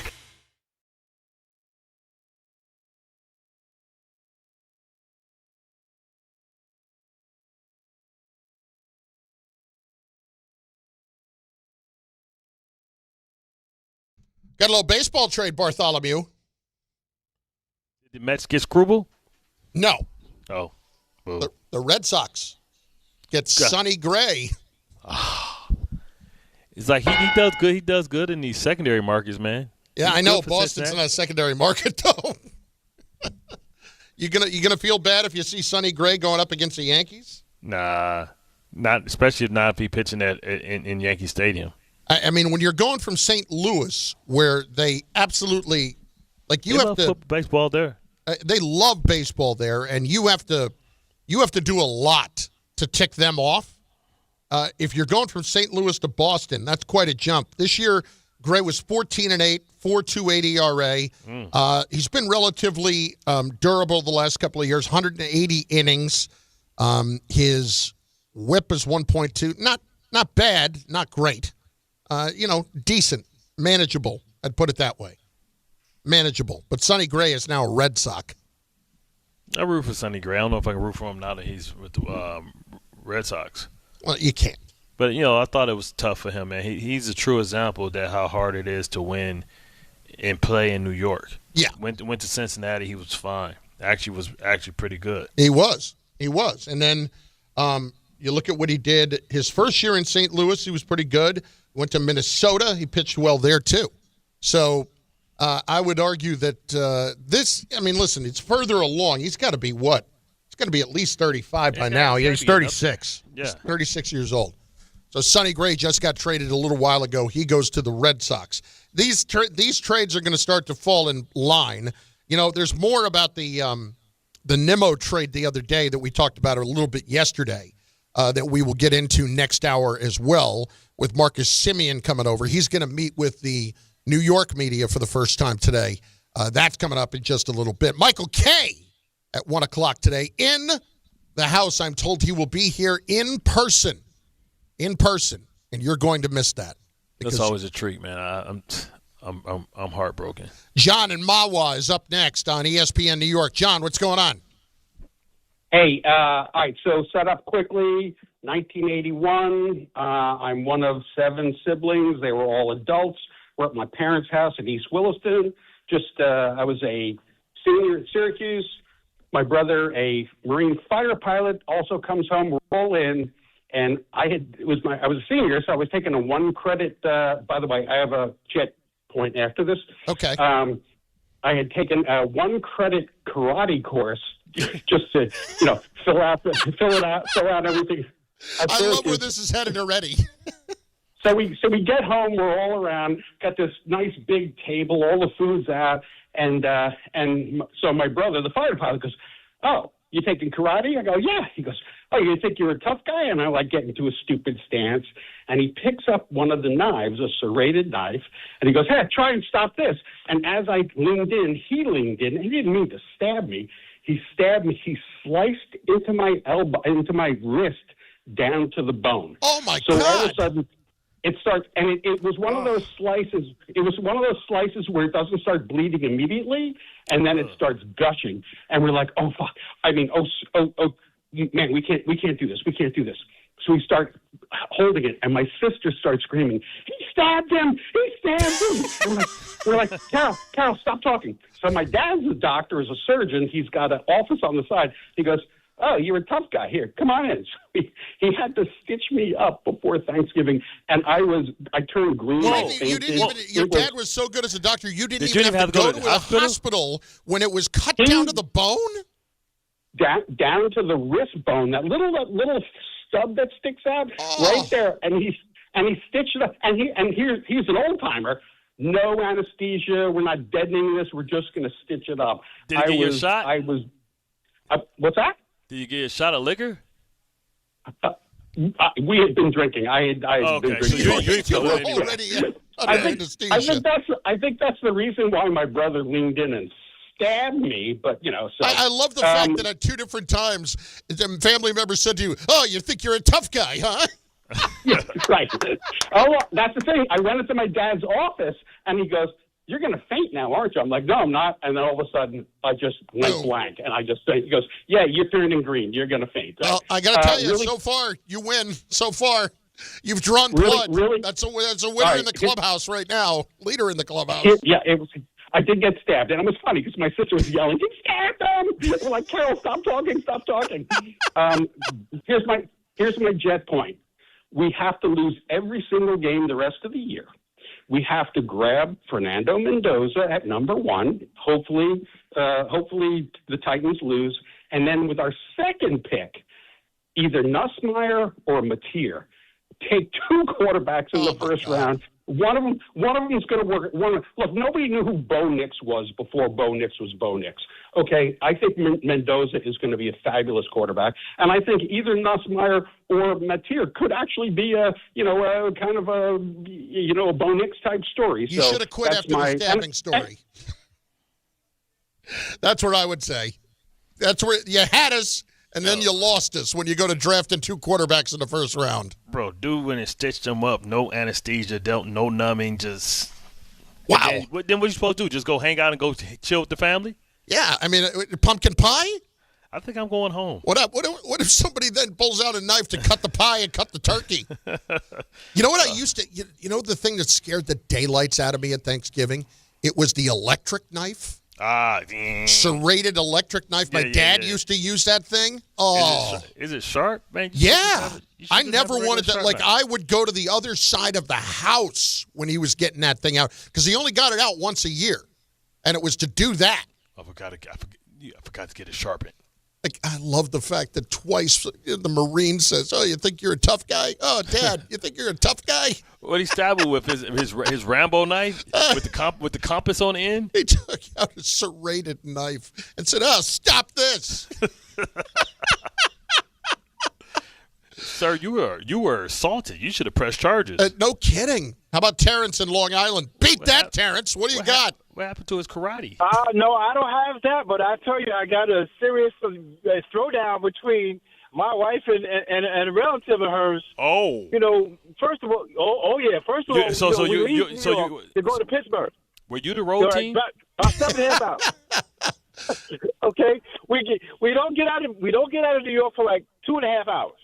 Drive all the way, get to Pittsburgh. It's 9 hours later.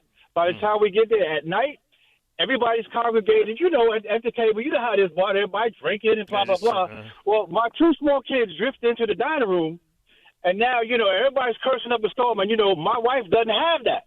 Yeah, she's like, oh, no, don't be cursing in front of my kids. You know how it is. Yeah. So what happened is she's getting in with relatives, and they going at it. I mean, it was the verbal, Joe Frazier versus Muhammad Ali. So it's going on and going on. So by the time it happens, I'm sitting there like, oh, wait a minute. I ain't get my pie yet. So what are y'all fighting about Pop? My wife gives me that side. I'm like, boy, if you don't start looking at me, go away. It goes on and goes on. So the purposeful, the purposeful non-eye contact. I am not looking over there. Without a doubt. Without a doubt. So she says, you know what? We're leaving. I'm like, what are we leaving? We got it. Do you know what time in the morning it was? It was 2 o'clock in the morning. We packed everything up after that fight. Everything up, clothes hanging out of the luggage, hanging out the window, and got on the road, back on the road. I tell you, I got back at about 6 hours. After all that, it was nobody could stop them though. It was just going on and going on, and then finally she said, enough. Wow. And I'm looking at her like, no, I didn't get my pie. I'm still waiting for the collard greens. What are you talking about? She's looking at me like, the hell with the damn food. We leaving. So finally packed everything up. And we are in the car at about 2:30 in the morning coming back home. I couldn't even tell you how quiet the car was. Uh-huh. The turnpike is black, no lights. The car's no lights. And I was just sitting here thinking about, damn, I'm coming home and I ain't getting my sweet potato pie. You should have took a whole patty pie with you, brother. Yeah, just sneak it I out. grabbed the whole pie. Exactly. I'm driving 9 hours. I'm at least getting pie. And the thing is, I'm you can't taking really, this. Stop me. Your job is just to support her. Whatever she say about not cussing in front of my kids, you got to just be – because if you're not home team with her and it sounded like you was a road team, meaning it was her family, not yours, yeah, you just – Oh, no. There's leave.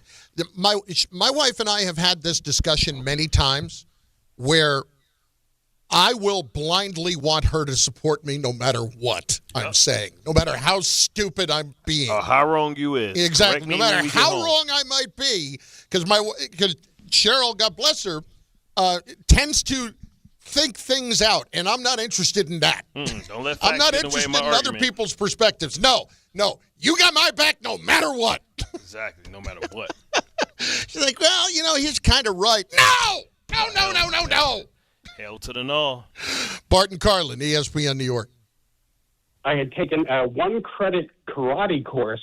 Listen up, New York. It's football season, and you should be out there enjoying every play, every tailgate, every moment. But if you're dealing with neck pain, back pain, joint pain, or sciatica, even getting off the couch can feel like a challenge.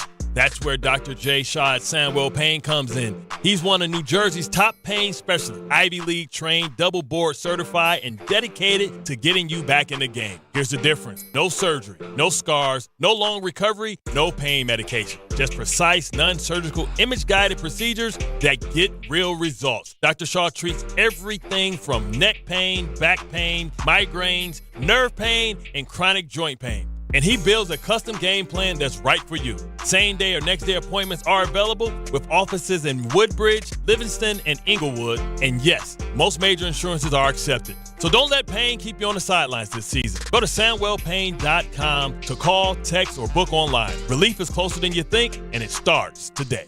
The Hess truck's back and it's better than ever. Roaring engines this year. Hess race cars are here. The Hess stock car racers are loaded with lights, sounds, and a powerful racing motor. Only at HessToyTruck.com. Free shipping and batteries included. One touchdown can change everything. The crowd, the momentum, the game itself. It never gets old. Feel that same rush with DraftKings Sportsbook, an official sports betting partner of the NFL, where every touchdown could bring you closer to cashing in. With DraftKings Sportsbook, all the action's in your hands. First touchdown, anytime TD, live bets, every play, every snap, every game matters. New customers bet just $5, and if your bet wins, you'll get $200 in bonus bets instantly. When your team hits the end zone, you could hit the pay dirt. Download the DraftKings Sportsbook app and use code WHSQ. That's code WHSQ. Bet $5 and get $200 in bonus bets if your bet wins. In partnership with DraftKings, the crown is yours. Gambling problem? Call 877-8-HOPE-NY or text HOPE-NY at 467-369. 21 and over. New York only. Eligibility and restrictions apply. Bet must win to receive bonus bets which expire in 7 days. Minimum odds required. For additional terms and responsible gaming resources, see dkng.co/audio. Limited time offer. We all hear the radio ads about the IRS. They tell you to be afraid, to be scared, and they try to frighten you into calling. I'm not here to do that. Tax Relief Advocates is different. TRA is here to tell you that if you owe money to the IRS, whether it's $5,000, $50,000, or $500,000, we have a solution. It doesn't matter if you're sitting in your car, at work, or with your kids. No matter where you are, call now. 800-575-6759. Don't lose hope. TRA can eliminate or reduce what you owe to the IRS. Generous programs are now available that can give you a fresh start. Our passion is taxes and helping individuals fix their IRS problems. We have over 1,000 5-star reviews on Google and an A+ with the Better Business Bureau. You don't need to be afraid of the IRS any longer. End your tax nightmare today by visiting us online at TRA.com or call 800-575-6759. That's 800-575-6759. Tax Relief Advocates. Real solutions for real people. 880 ESPN, WHSQ, and WCBS-FM HD2, New York. A Good Karma Brands radio station. Bart Scott. What the hell? Chris Carlin. Take a hike. We're good. This is Bart and Carlin. Buckle your chin strap. We about to bang. On ESPN New York and streaming live on YouTube. So many tremendous comments and calls coming in on the Thanksgiving stories at 800-919-3776. Again, whatever your favorite food is, I don't care. We're not doing that hacky stuff today, okay? I get it. We love it. We get it. I want to know about family conflicts. I want to know about what has gone wrong at Thanksgiving. I want to know about the nightmarish scenarios involving your holiday history, because that's what's entertaining, and you know it. And we had a guy a few minutes ago whose brother was in the Marines and pulled a knife on him and said, "You think you're tough now because he took a 1-credit karate class." Beat that! Why didn't he's supposed to disarm his brother? I don't know. If you take 1-credit karate, you should be able to take that knife away. I tell you what, I want my money back from my karate class. Exactly Clearly, you right. didn't teach me the right stuff. Exactly right. It's Bart and Carlin on ESPN New York at 800-919-3776. It's noon o'clock, so that means what? It's the power hour. Gobble, gobble. We've had plenty of discussions today regarding the Jets at the beginning of the show. We've also gotten into the Yankees and excuse me, let me back up a second. We've also gotten into the Yankees and Hal Steinbrenner's comments from yesterday. We'll spend a little bit more time on that this hour as well. But, Bart, there are a couple things I want to bring up here. Number one, things that we haven't touched on. The Giants, I don't think we're paying enough attention to just how bad of a defense this has been. Think about this. In the Super Bowl era right now, they have the historically worst defense against the run of all time. Are you serious? Yes. Bart, after the other day, they were already there. Worse at 5 than Cowboys? They were already there before the game the other day at 5.5 yards a carry. Jeez. They were giving up 11.9 yards a carry on Sunday. They are now giving up 5.9 yards per carry this season. So basically 2 runs, you got you a first down. Yep. Why would anybody ever throw the ball ever?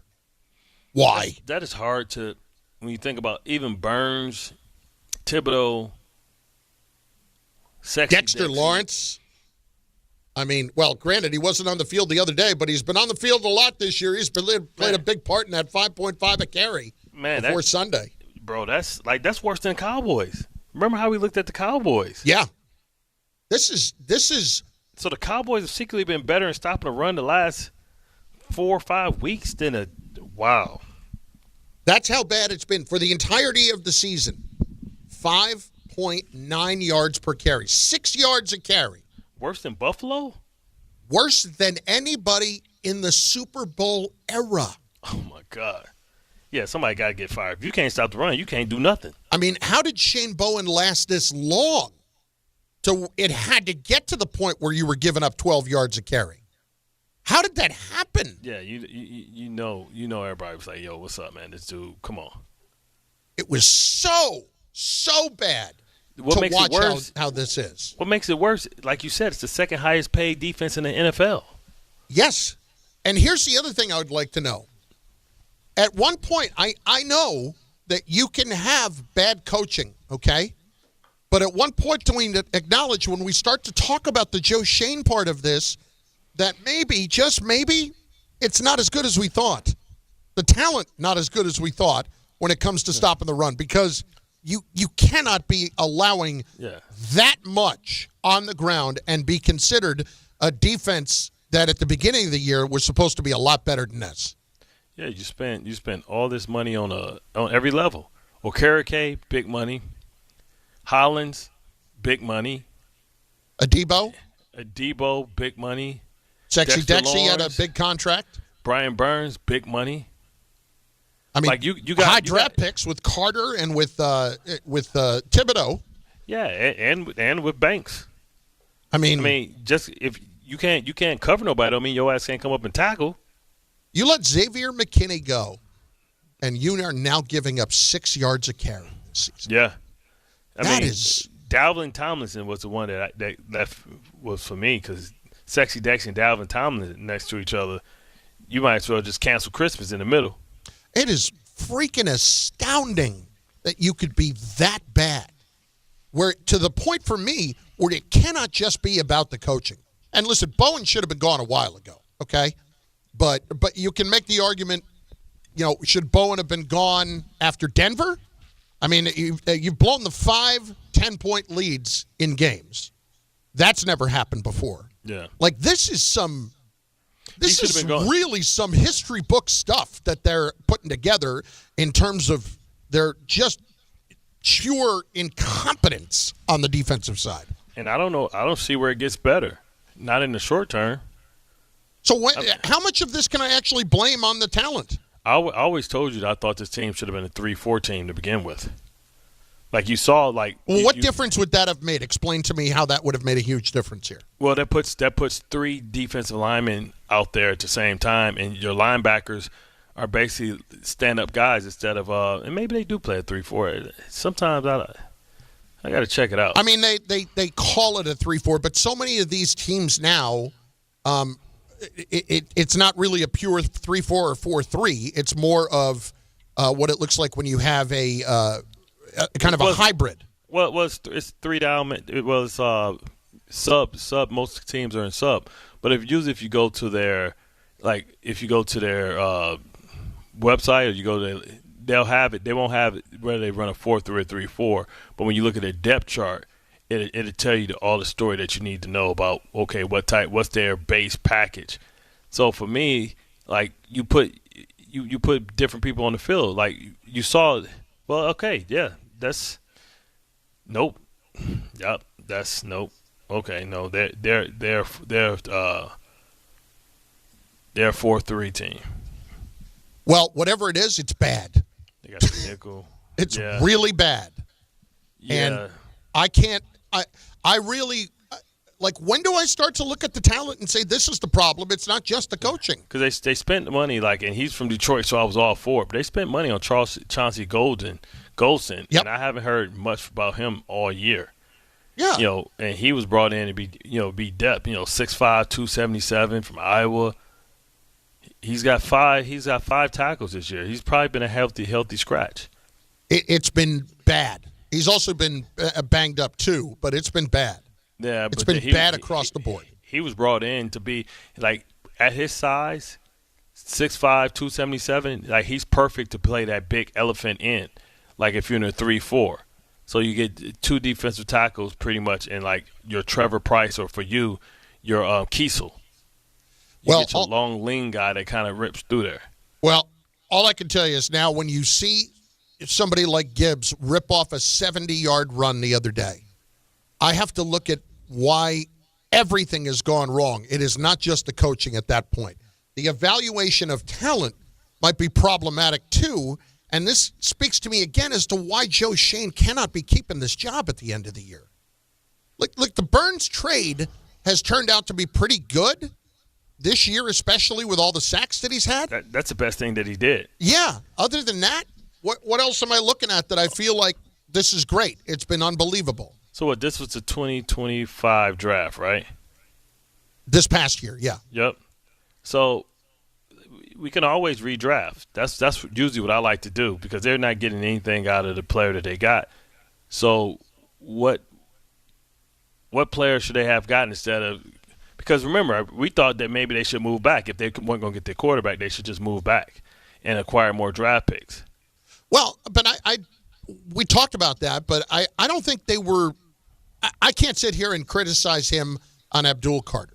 No, you can't. And I'm not going to. But we can evaluate because knowing that Cam Ward went number 1, you had pretty much your pick for the best player in football. And Travis Hunter going 2, you look at what they could have got. Would they have been better with Mason Graham? Mason Graham seems like he's had an impactful season.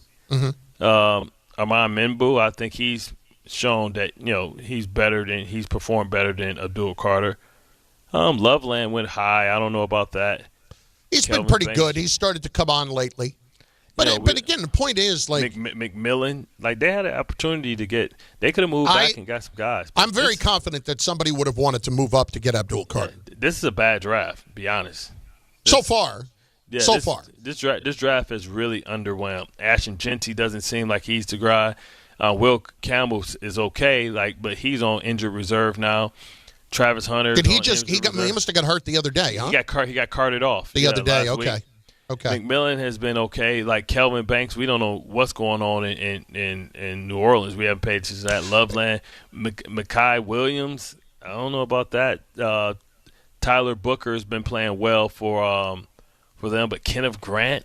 Listen, there are plenty of guys that it hasn't panned out so far, and the Giants could have traded back. I'm not going to knock them for not doing that. They took the player that was universally acknowledged to probably be the best overall player in the draft. Yeah, this is an underwhelming draft. Kenneth Grant. Yeah. Has he did anything in Miami? Is he Miami, right? Yeah. Probably the guy that you could have said that, hey, I'd rather have him than Abdul Carter is maybe Jelani Walker. Jelani Walker, who's a pass rusher. He's playing really well for Smart Stewart. Hell, after he ended his holdout, they wish he would have stayed held out.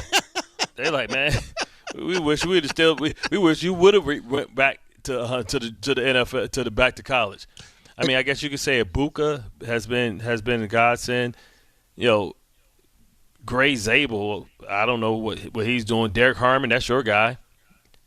He's been banged up. Amarian Hampton is not, he's on injury the tight reserve. end Warren. Yeah, he's balling. Matthew Golden, he hasn't done much. He was hurt. Right. And he wasn't doing much when he has been on the field. Yeah, Donovan Jackson. Then okay, James Pierce is playing decent. But here's the point, okay? The whole thing is as the draft has not been good, his drafts overall have not been good. Like, he had one really good draft last year. I'm not going to kill him on Carter yet because Carter is still applying pressure. He just hasn't closed, and he's going to have to learn how to close. I told you, at the same pass rush rate that Brian Burns had, and he's got something like 35 hurries already this year. So I'm not going to get nuts on that. What I would say is Carter's got to learn how to close, and he's got to be more of a factor. And he can't be doing the stupid stuff that he was doing, like being late and sleeping through meetings and all of that stuff. Yeah, so this draft still has a lot to prove, right? This draft has a lot to prove because if you look at the guys in the second and third rounds, just Cleveland alone, you can say, has been worth it. Because Malachi Starks in Baltimore, that's why they had to make the trade. They had to make the trade for the kid from the Chargers because Malachi Starks hasn't been balling. There hasn't been a lot of impact, I think, in this year's draft. Let's hit John in Manhattan on ESPN New York. John, what's going on? Hey, guys. Hey, Bart, you tell me if I'm wrong, but the first thing I learned as an outside linebacker in Sandlot football was contain. You can't let anybody get outside of you. We have on the Giants these race car outside linebackers / defensive ends that are going for the quarterback. You're not going to be able to tell Brian Burns, hey, you got contained. He's going for the quarterback. Yeah. So is Thibodeau and so is Carter. Who's got contained? When I see us get burned, the Giants get burned, it's pitching the ball to the outside, and they're getting the corner on us every time.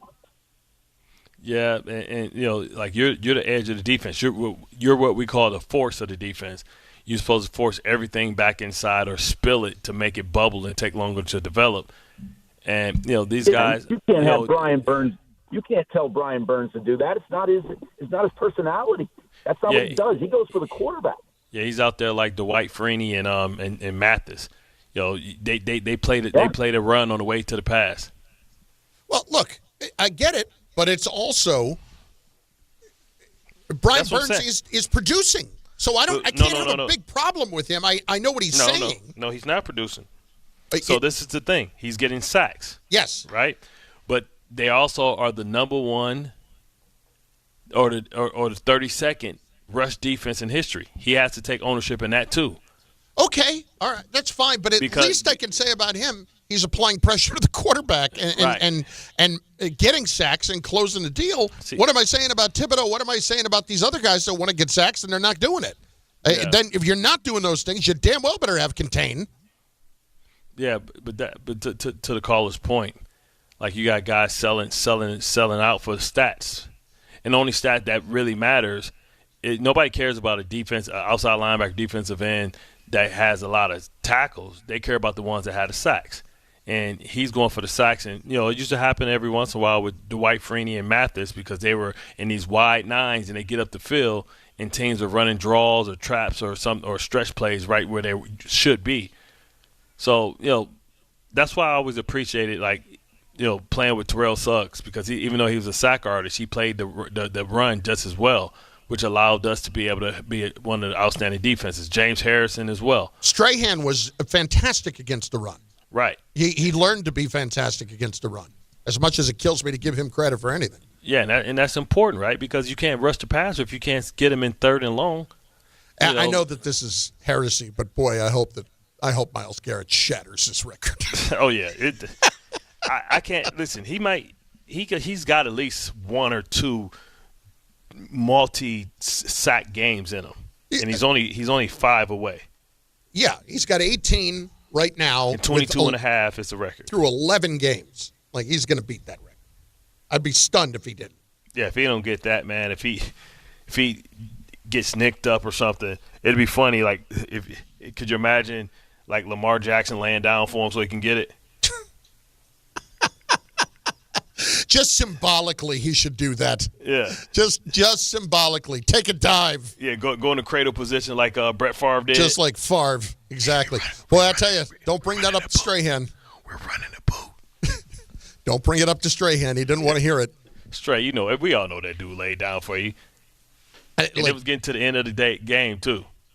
I made that comment once. And it did not go over well. Not at all.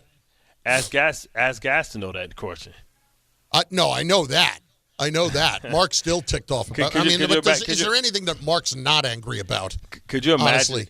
How about this, dumbass? Maybe don't get a roughing the passer penalty in the AFC Championship game. How about that? Maybe we do that. Could you imagine if, he approaches him like he approaches Brett Favre? Remember how he approached Brett Favre? Yeah. You took away my record, Brett. You took away my record. Come on, Mark. But what if he goes? What if he goes to Strahan? Paper champion. Paper champion. I did at one point make some kind of a comment about it. I think it was on social media, and I covered them back in the day. Okay, and he did respond to it, like he was thoroughly annoyed by it. And he doesn't, I wouldn't sit here and say that he knows who I am, really, right? But he knew you were somebody.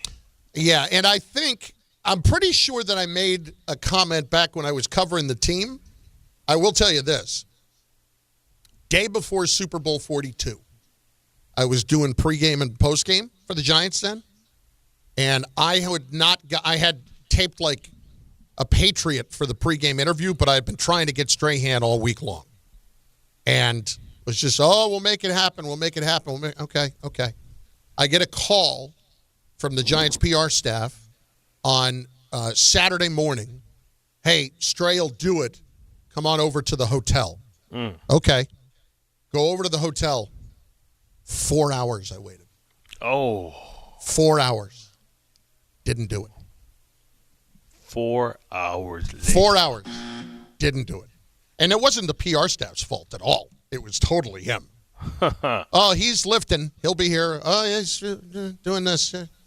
No, 4 hours. Dead to me. Dead to me. Day before the Super Bowl. 4 hours. Damn, you basically that's Alan Hahn got that done to him by LeBron. He did? Yeah, LeBron when he was covering the decision. He was talking too much. Oh, really? Yeah, LeBron. He used to be in the circle of trust. Not so much. Allen used to be in the circle of trust with LeBron. Yeah, that's what you were saying. So Allen was talking too much about LeBron, so LeBron shut him out. Yeah, the decision. Oh wow! Never got access again. Wow, that's weak. That's LeBron. I would expect that from LeBron. Stray was like entirely too sensitive. Like I didn't spend all the time in the world doing that. And the other thing about Strahan, and he wasn't dumb about it either, but there were plenty of favorites that were played, and most of the favorites that were played at the time when I was around, again, that's like a 3-4 year period, were ones that had cameras.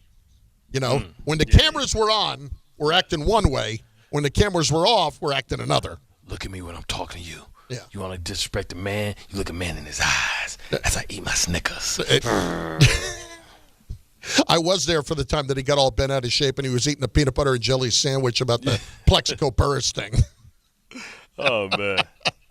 That was comedy. Anyway, I don't think he's a bad guy. Don't get me wrong. He just never cared for me. But once you make me sit and wait 4 hours, for you to show up, I'm sorry, we're done. Oh, he just finished. He just finished up. He'll be right out. Yeah. And it wasn't the PR guy's fault. They were doing everything they could. I knew exactly what was going on. You make one comment about a fake sack, you're going to pay for it. You're going to pay for it. Bart and Carlin, ESPN New York. Let's hit James, who is up next in Lake Grove. James, what's going on? Hey, good afternoon, guys. How are you? Good. How are you? Good.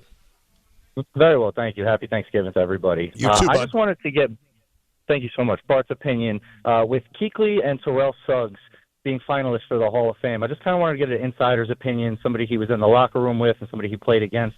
Yeah. Where do they rank, like all-time defensive players you got to play against, especially playing with Ed Reed and Ray Lewis? I just want to kind of get an insider's opinion on where you think they truly fall all-time. Well, T. Sizzle was part of that, that core. It was, at every level. It was him and Haloti at the front end, Ray Lewis behind him, and Ed Reed on the back end. When you look at his numbers historically, I think he's somewhere like 116 sacks. He might be 12th overall. But what makes Terrell special is he was just as dominant in the run game as well. And so when you start getting to those levels, you start asking yourself, okay, well, you got the stats, but where did your defenses rank, right? So his defenses was always number 1, number 2, maybe number 5 every once in a while, maybe finished out of the top 10 maybe once or twice. But outside of that, then you're saying, well, he probably didn't get as many opportunities as other guys because his teams got off the field. His teams were number 1 defenses. So his numbers won't be as bold as maybe some of the gaudy numbers, but I think he's right there as far as sack rankings. And Keuchly was just simply one of the smartest, most instinctual linebackers that we've ever seen in our time, and he always made the big play too. So that's the difference. Like Keuchly had the interceptions. He was smart with the sacks. He was like a brainchild. He was like, to me, a more athletic Brian Urlacher.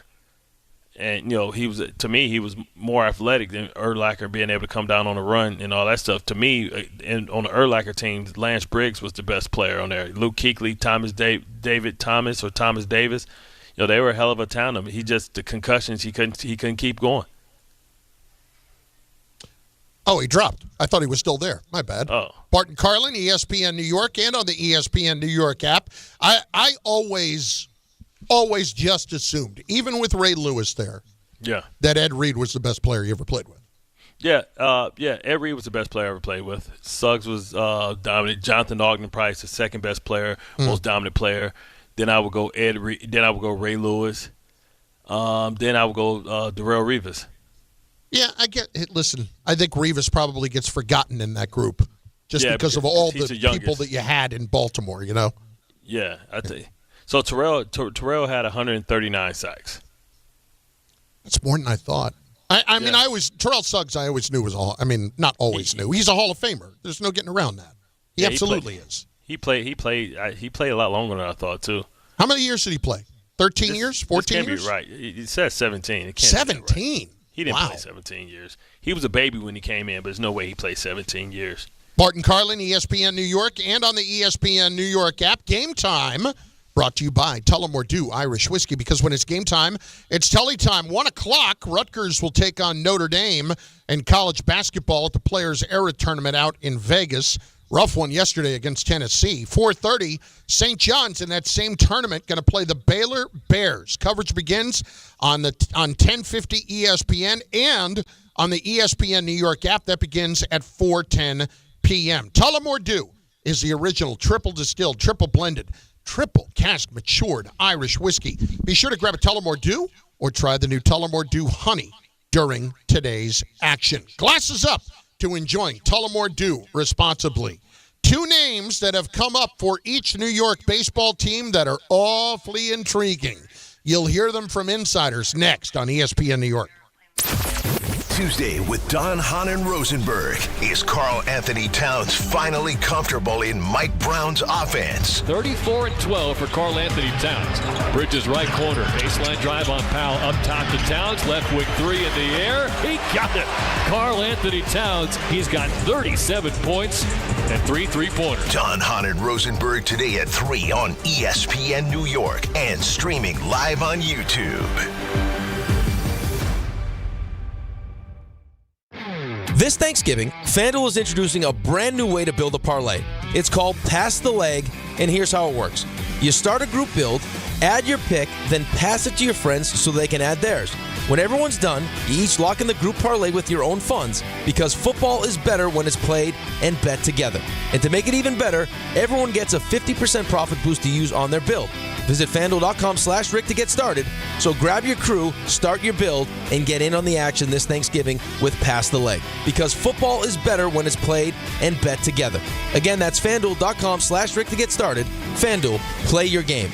Must be 21 and older and physically present in New York. Opt-in required. Bonus issues non-withdrawable profit boost tokens. Restrictions do apply, including any token expiration and max wager amount. See terms at sportsbook.fanduel.com. For help with a gambling problem, call 1-877-8-HOPE-NY or text HOPE-NY at 467369. This is Rick Brunson, the assistant coach from the New York Knicks. I'll be driving to our games this season in style in my new Jeep Gladiator from Princeton Jeep. My friends at Princeton Jeep gave me all-star treatment, and you can expect the same thing. Just mention I sent you, and they'll treat you like family. Princeton Jeep has tons of inventory and great deals on new vehicles. Visit Princeton Jeep at 1045 State Road in Princeton, New Jersey, or online at PrincetonJeeps.com and tell them Rick Brunson sent you. Health surprises can change your life in an instant. You've seen it happen to others, but it doesn't have to be your story. At Princeton Longevity Center, we customize actionable and proactive health plans to maximize your lifespan and take control of your health. Our Cancer Check program combines cutting-edge technology with top medical expertise to keep you ahead of potential risks. With advanced full-body imaging, genetic testing, and multi-cancer detection blood tests, we look for even the earliest signs of problems. Results are analyzed by expert physicians who craft a personalized plan to safeguard your future. You're not just a patient, you're a partner in your health journey, backed by a team committed to helping you live longer, healthier, and more vibrantly. Our programs have saved hundreds of lives and empowered countless others to take control of their health. Be proactive with your health for the ultimate peace of mind. Call 888-8000-PLC or visit PrincetonLongevityCenter.com. Some people just know you can save money on car insurance by checking Allstate first. Like, you know, to check if they're going for it on 4th down before going to the concession stand. Yeah, give me 3 hot dogs, 2 jumbo touchdown, baby! What? Hey, buddy, you want cheese with those? Yeah, checking first is smart. No. So check Allstate first and see what you could save. You're in good hands with Allstate. Potential savings vary, including based on how you buy, subject to terms, conditions, and availability. Allstate North American Insurance Company and affiliates, Northbrook, Illinois. It's that time again, folks. The holidays are here, and if your partner's asking what to get you, make it easy for them. Tell them to add Manscaped to the list this year. From beard hedger to lawnmower trimmer, Manscaped keeps you clean, confident, and ready for every holiday gathering. These aren't just gifts. Trust me. They're smart upgrades for your daily routine. So this season, give the gift of grooming and confidence that lasts long after wrapping is gone. Take advantage of Target's Black Friday deals and get 25% off all power shavers. Hurry up, though. Offer ends November 30th.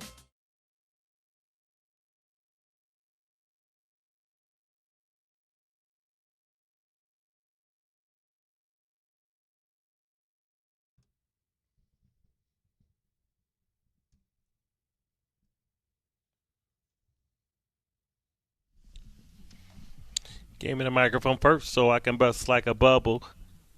Bart and Carlin, ESPN New York, and on the ESPN New York app. Before we do anything else, why don't you tell me a little bit about Samwell, Cowboy? What do you got going on there? Oh, man, let me Light me up! Way to catch me off guard.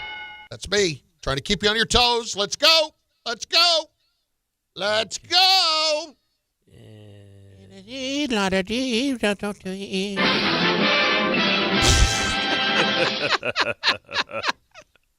Oh, man, I'm so happy we do this at the beginning and not the end, so if I stall, we don't have to go to a commercial. Damn it. Come on, Ray. Where is it? I mean, it's just one piece of paper. No. That's Rich. Who was that doing it? Joe Leo, who was that? That was Tom. That was Tom doing it? Oh, yeah. Tom Bauer? Yep. I meant to hit this. That's Rich. He just made it up. I really can't find it, man. Well, then find it and we'll get back to it. How about that? Okay, Not enough O's and smooth on this show. We really cannot get it going. So I want to play these two cuts for you, okay? First of all, if people have not heard it, Michael has been espousing this theory a little bit. It's almost like there might be something that he knows could be going on. He got the windy fingers? It's possible. Then Buster Olney, coincidentally on the Michael K. Show, brought this up as well. What happens if the Yankees don't get Bellinger? Kyle Tucker's, going to get a $300 million plus deal, but Cody Bellinger's not going to be that far away from that. And from what I understand, there's a lot of plan. Cody, who knows if the Blue Jays get involved, other big market teams get involved because of the positional flexibility. So I agree with you. I think there is a world in which the Yankees don't sign him back. And Fernando Tatis Jr. would be a great fit in a lot of ways. He's 100%. He's an excellent defender. He would improve their defense. He's already under contract. Time goes on. If he continues to, grow as a player, that contract could look very affordable. So I love the idea. How about that? Why would the Padres want to get rid of Tatis? He had one of his best seasons since coming back from the steroid and all the performance enhancers. It seems like him and Manny Machado's getting along. He's kind of being little bro. Here's what I would say.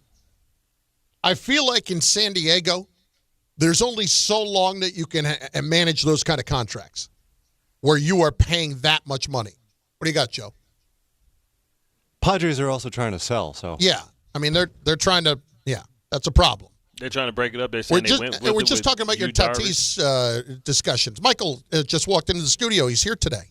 And he's come in to do the last half hour with us for the entire time and not eat his pizza either. Did you bring the pizza in?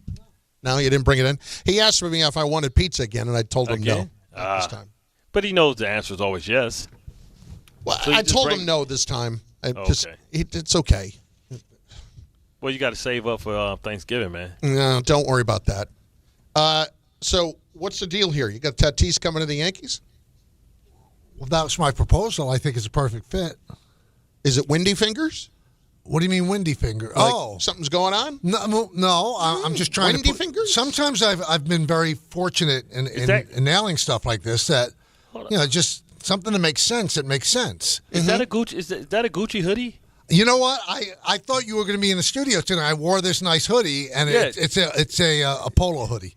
Okay, because I was looking at the sleeves with the red and the you like it? And the blue, yeah, that's nice. That's all I want. I like the shoestrings too. You see, I couldn't even get to the question before Carlin even said anything. It's all like, oh man, you swagged out. Is that cashmere? No, it's not. I don't have that kind of money like you. Stop yeah. it. No, you're slumming it. Yeah, you're slumming it. I'll tell you, what you guys are, relatable. That's You what think you are. so? Yes. Really? Yeah. What's going on with Tatis here? You got him coming to the Yankees or what? You know, I think there's going to be a point where they'll tap out on Bellinger. Right. I mean, Bellinger's not going to give any hometown Bellinger discount. $300 million. I think it's a lot, and it's going to be over $30 million a year. And if they're looking for more than like 5 years, I'd have to say thanks. We had a great time. I wouldn't blame him. But if you look at Tatis, what looked like an onerous contract at one point is not. It averages less than $25 million a year. It only signs him through his age 37 season, so you're not going to get those ridiculous years where he's not going to be effective. Right. Will he play on Broadway? I don't know, but he's a right-handed hitter. They want to get more right-handed. He's an outstanding defender, so you could put him in left field.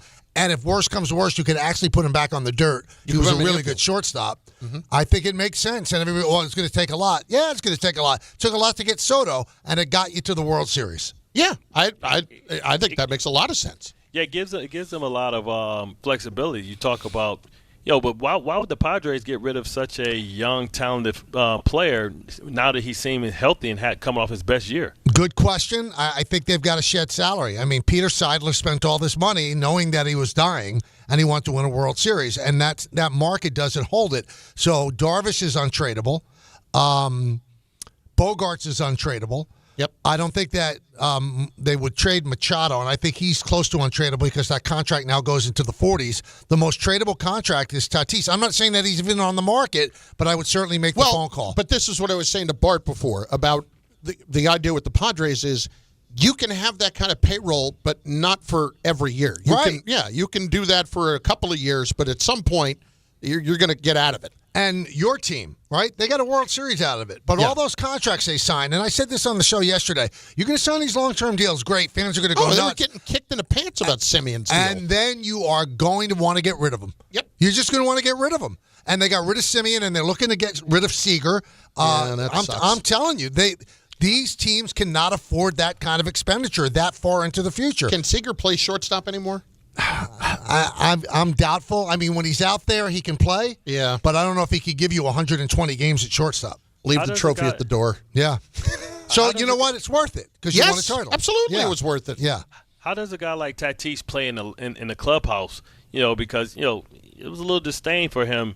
I don't know if he's mature, but how does that play in the clubhouse? Do they have the leadership that can kind of reel him in? It gives me Chad Chisholm type of vibes. You know what I mean? He's very effective. It's a great question, and I've heard different things about him, mixed things about him in the clubhouse. But I do have the utmost belief in Judge.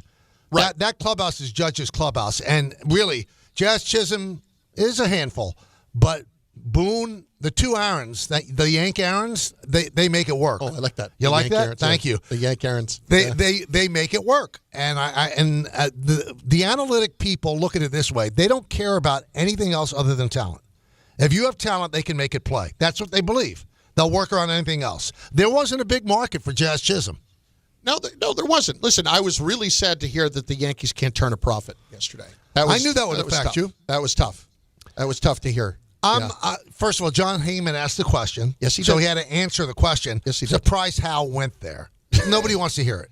Yeah, so is $100 million a year? Is that taxes or is that the what the cost was in building the place? It's the interest, I believe, on the bonds that they issued to build the place. So the Yankees essentially paid for the place. Right. But there's also a good part of that too. So whatever they paid for the place, they don't pay into revenue sharing, which is money that they'd have to pay anyway into revenue sharing. And listen, I understand that from Hal's perspective. What I would say is there wasn't a new Dodger Stadium built.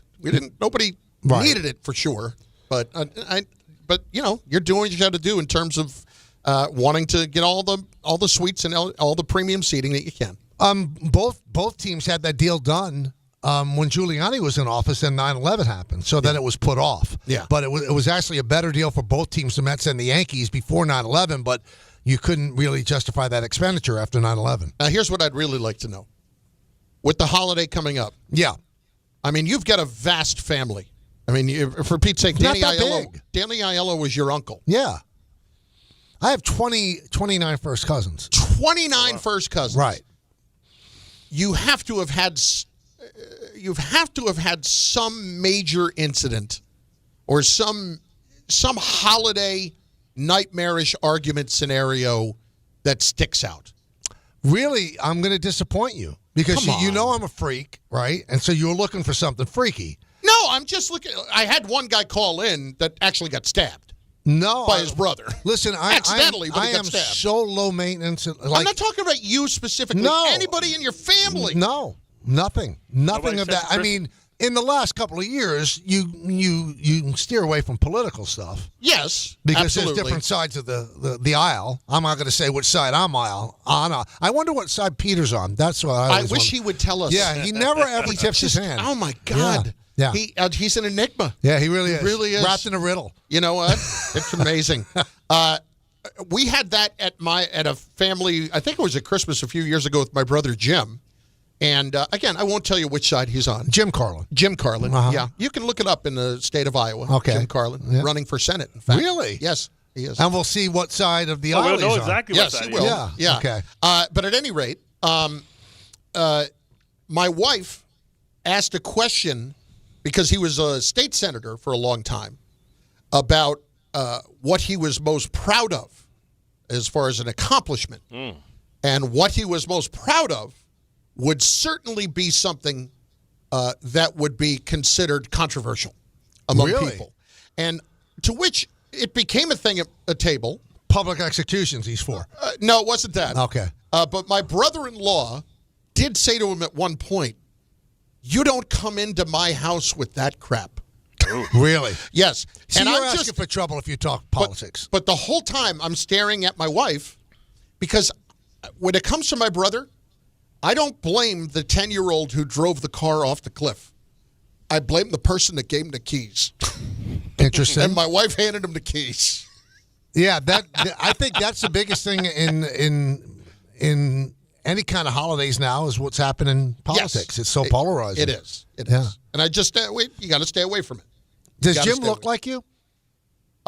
No, he's better looking than me. Beefy? He's not thin. Okay. But he's not, I wouldn't call him chunky. Jim was the best athlete of the family. Right. And Thanksgiving always invokes a memory of him making an unbelievable catch in the Thanksgiving Day game, Chatham Township against Chatham Borough, and then tripping at the 5-yard line and not scoring. It was glorious. It was glorious. You were rooting for that. I wasn't rooting for it. It just happened to happen. I was like, oh, I've got this for the rest of How your much life. older is he than you? 10 years. Okay. Yeah. I'm the youngest of 6. But you just get the 8 crap years beat out of between you. me and my sister. So you were a mistake. Oh, totally. Yeah. 100. Look at me. Can you think of me as anything else but a mistake? Well, I think you're a joy. I think you're a delight. So even if you started as a mistake, now you're the pride and joy. My parents didn't come together and say, "Oh my God, what serendipity! What a happy accident!" Yeah, and then they took you to the ice cream place in Manhattan. I don't know if I told you this. So my mom passed last year, and occasionally at 91, she still had the fastball. Mm-hmm. So I, in the last couple of years, would try to get those truths that I've never been able to get before on family issues and such out of her, because it was not like breaking into Fort Knox all of a sudden.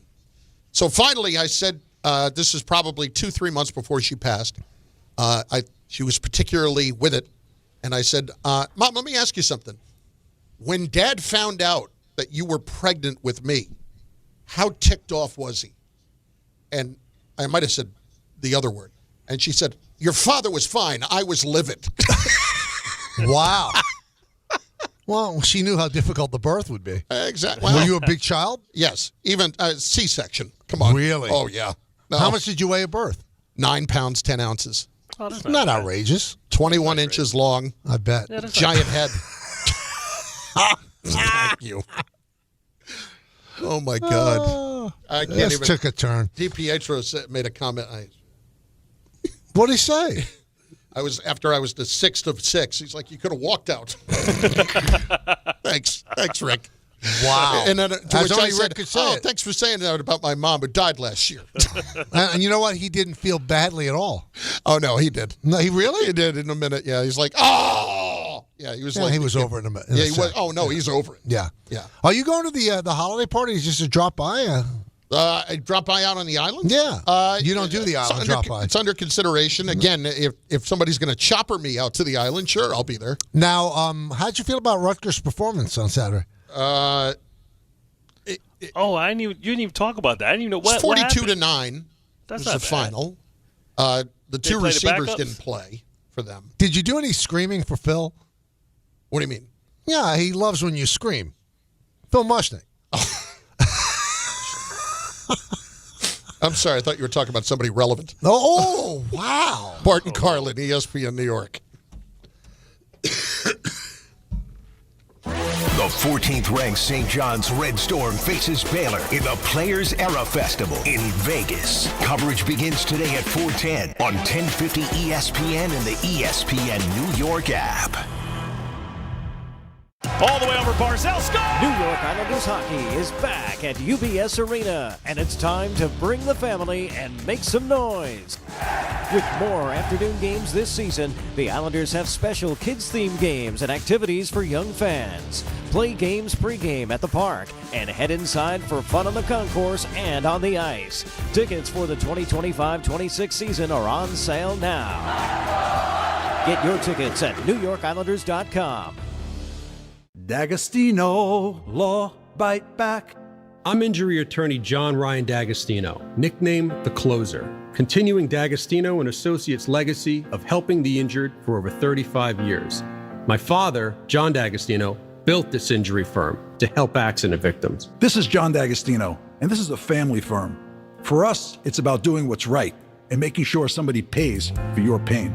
Call us first at 1-800-BITE-BACK. That's 1-800-BITE BACK. They call me The Closer because big or small, in court or out, I'm fighting to get the job done, to win, to get you every dollar you deserve. D'Agostino and Associates has offices throughout New York and New Jersey and will come to you. I've been there and I'll be there for you. Call us first at 1-800-BITE-BACK. 1-800-BITE-BACK. That's 1-800-248-3222. Feeling stuck on your own 10-yard line in the career game? Maybe it's time to just go for IT. My Computer Career has the game plan to score a rewarding new IT career in months. Whether you're a rookie, a breakout career changer, or a military veteran ready to serve. Why spend years chasing a college degree when you can fast-track your future in IT starting now? Take your mark, get set, go for IT. Take the free career evaluation at mycomputercareer.edu today. Financial aid is available to those who qualify, including VA benefits. This college football moment is brought to you by ServPro. College football teams have moments they recovered from and made it like it never even happened. Like on September 24th, 2016, when Tulsa found themselves down 31-0 to Fresno State. With 10 minutes left in the second quarter, Tulsa fought back to tie the game at 41. And then won 48-41 in double overtime. ServPro. Like it never even happened. Hockey fans and holiday shoppers, check out Don, Hahn, and Rosenberg live from the NHL Shop. Tuesday, December 2nd at Hudson Yards, Manhattan West Plaza. They'll be talking all things hockey. It's hockey, man. The excitement of the season, and joined on-site by Rangers legend Mark Messier. It's all powered by Game 7 brands, bringing you closer to the action than ever before. Don't miss Don, Hahn, and Rosenberg live from the NHL Shop, Tuesday, December 2nd.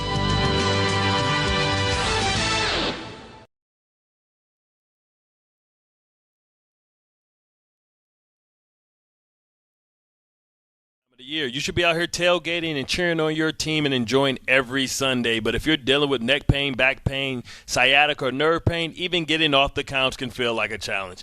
You don't have to live like that. There's help. Dr. Jay Shaw is Sandwell's Pain and is New Jersey's top pain specialist. He's Ivy League trained, double board certified, and dedicated to helping you get back in the game.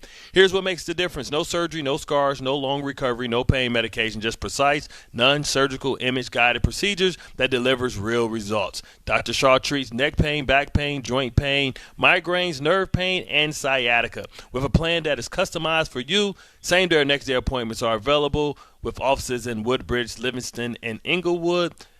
Relief is always close. So don't let pain keep you off the sidelines this season. Visit SandwellPain.com, call, text, or book online. Most major insurances are accepted. That's SamwellPayne.com. Relief is closer than you think, and it starts today. Hello? Are we here? Oh, okay. I'm like, all right. I didn't know you were doing that live. I saw nobody there. I was Michael like, and I were chatting. We're just I was like, was I talking to myself? I heard the commercial. I thought it was just playing. I was like, was I talking to myself? I mean, we're lucky the mic wasn't on because we're talking dirty stuff. Dirty That's stuff. what I'm talking about. Yeah. Like one of them Red Fox albums you used to listen to when you were a kid. Mm-hmm. I wasn't going to make you. You didn't have to hang. You said I had to be on for a half hour. I just said it to get your reaction. Your humor lands flat, my friend. Listen, Carlin. May cost you a little, may cost you a lot, but it's going to cost us. Well, what if I make you sit in for the first half hour of the show? I know you want to get home. You know what I call that? I call that poetic justice. Yeah. I say that there's going to be a giant Carlin-shaped hole in the door at 1 o'clock. That's what I'd say. Hey, Motley Crue is celebrating the 20th anniversary of the Carnival of Sins at PNC Bank Art Center. Michael was there when they put out that album. He was in on the recording sessions. Friday, July 31st, 2026, ESPN New York has your chance to score tickets on the ESPN New York app. Find the contest tile, submit your entry. It's brought to you by Live Nation. Tickets are on sale now at livenation.com. So you are doing your show at the holiday party out on the island, correct? Yeah. Yeah. Yeah. Okay. Sure. You sound excited. I love it. It's going to be good. Press the flesh. Yeah, the fans love you. But I'm wondering, like, last year was the end of the era, so to speak. Yeah. It was the last show together. Yeah, very sad. With you and Don and Peter. Emotional. So with that being the case, will there be any sort of reunion at all for a song, for anything? Well, I mean, I think there'll be a little spillover, as they say in the business. But reunion, I mean. How do you feel a year into this without them? Couldn't be happier. It's amazing. No, I really miss Don. No, I miss doing the show. I really do. But I mean, these hours are unbelievable, and I've really enjoyed doing the show by myself. Do you miss reading tweets about the Middle East during your show that are put out by your co-host?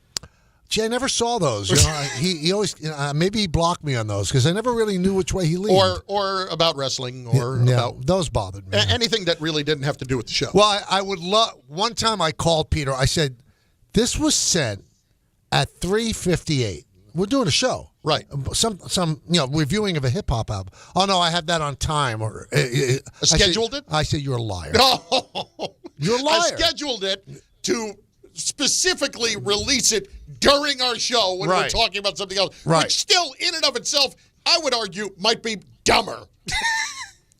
I don't want to put a level of dumbness to it, but it was curious. I'll put it that way. Well, anyway, so what are you doing today on the show? What's going on? On the big show we've got Paul Feinbaum on. I am really, really befuddled by college football and what's happening with Lane Kiffin. The guy might not.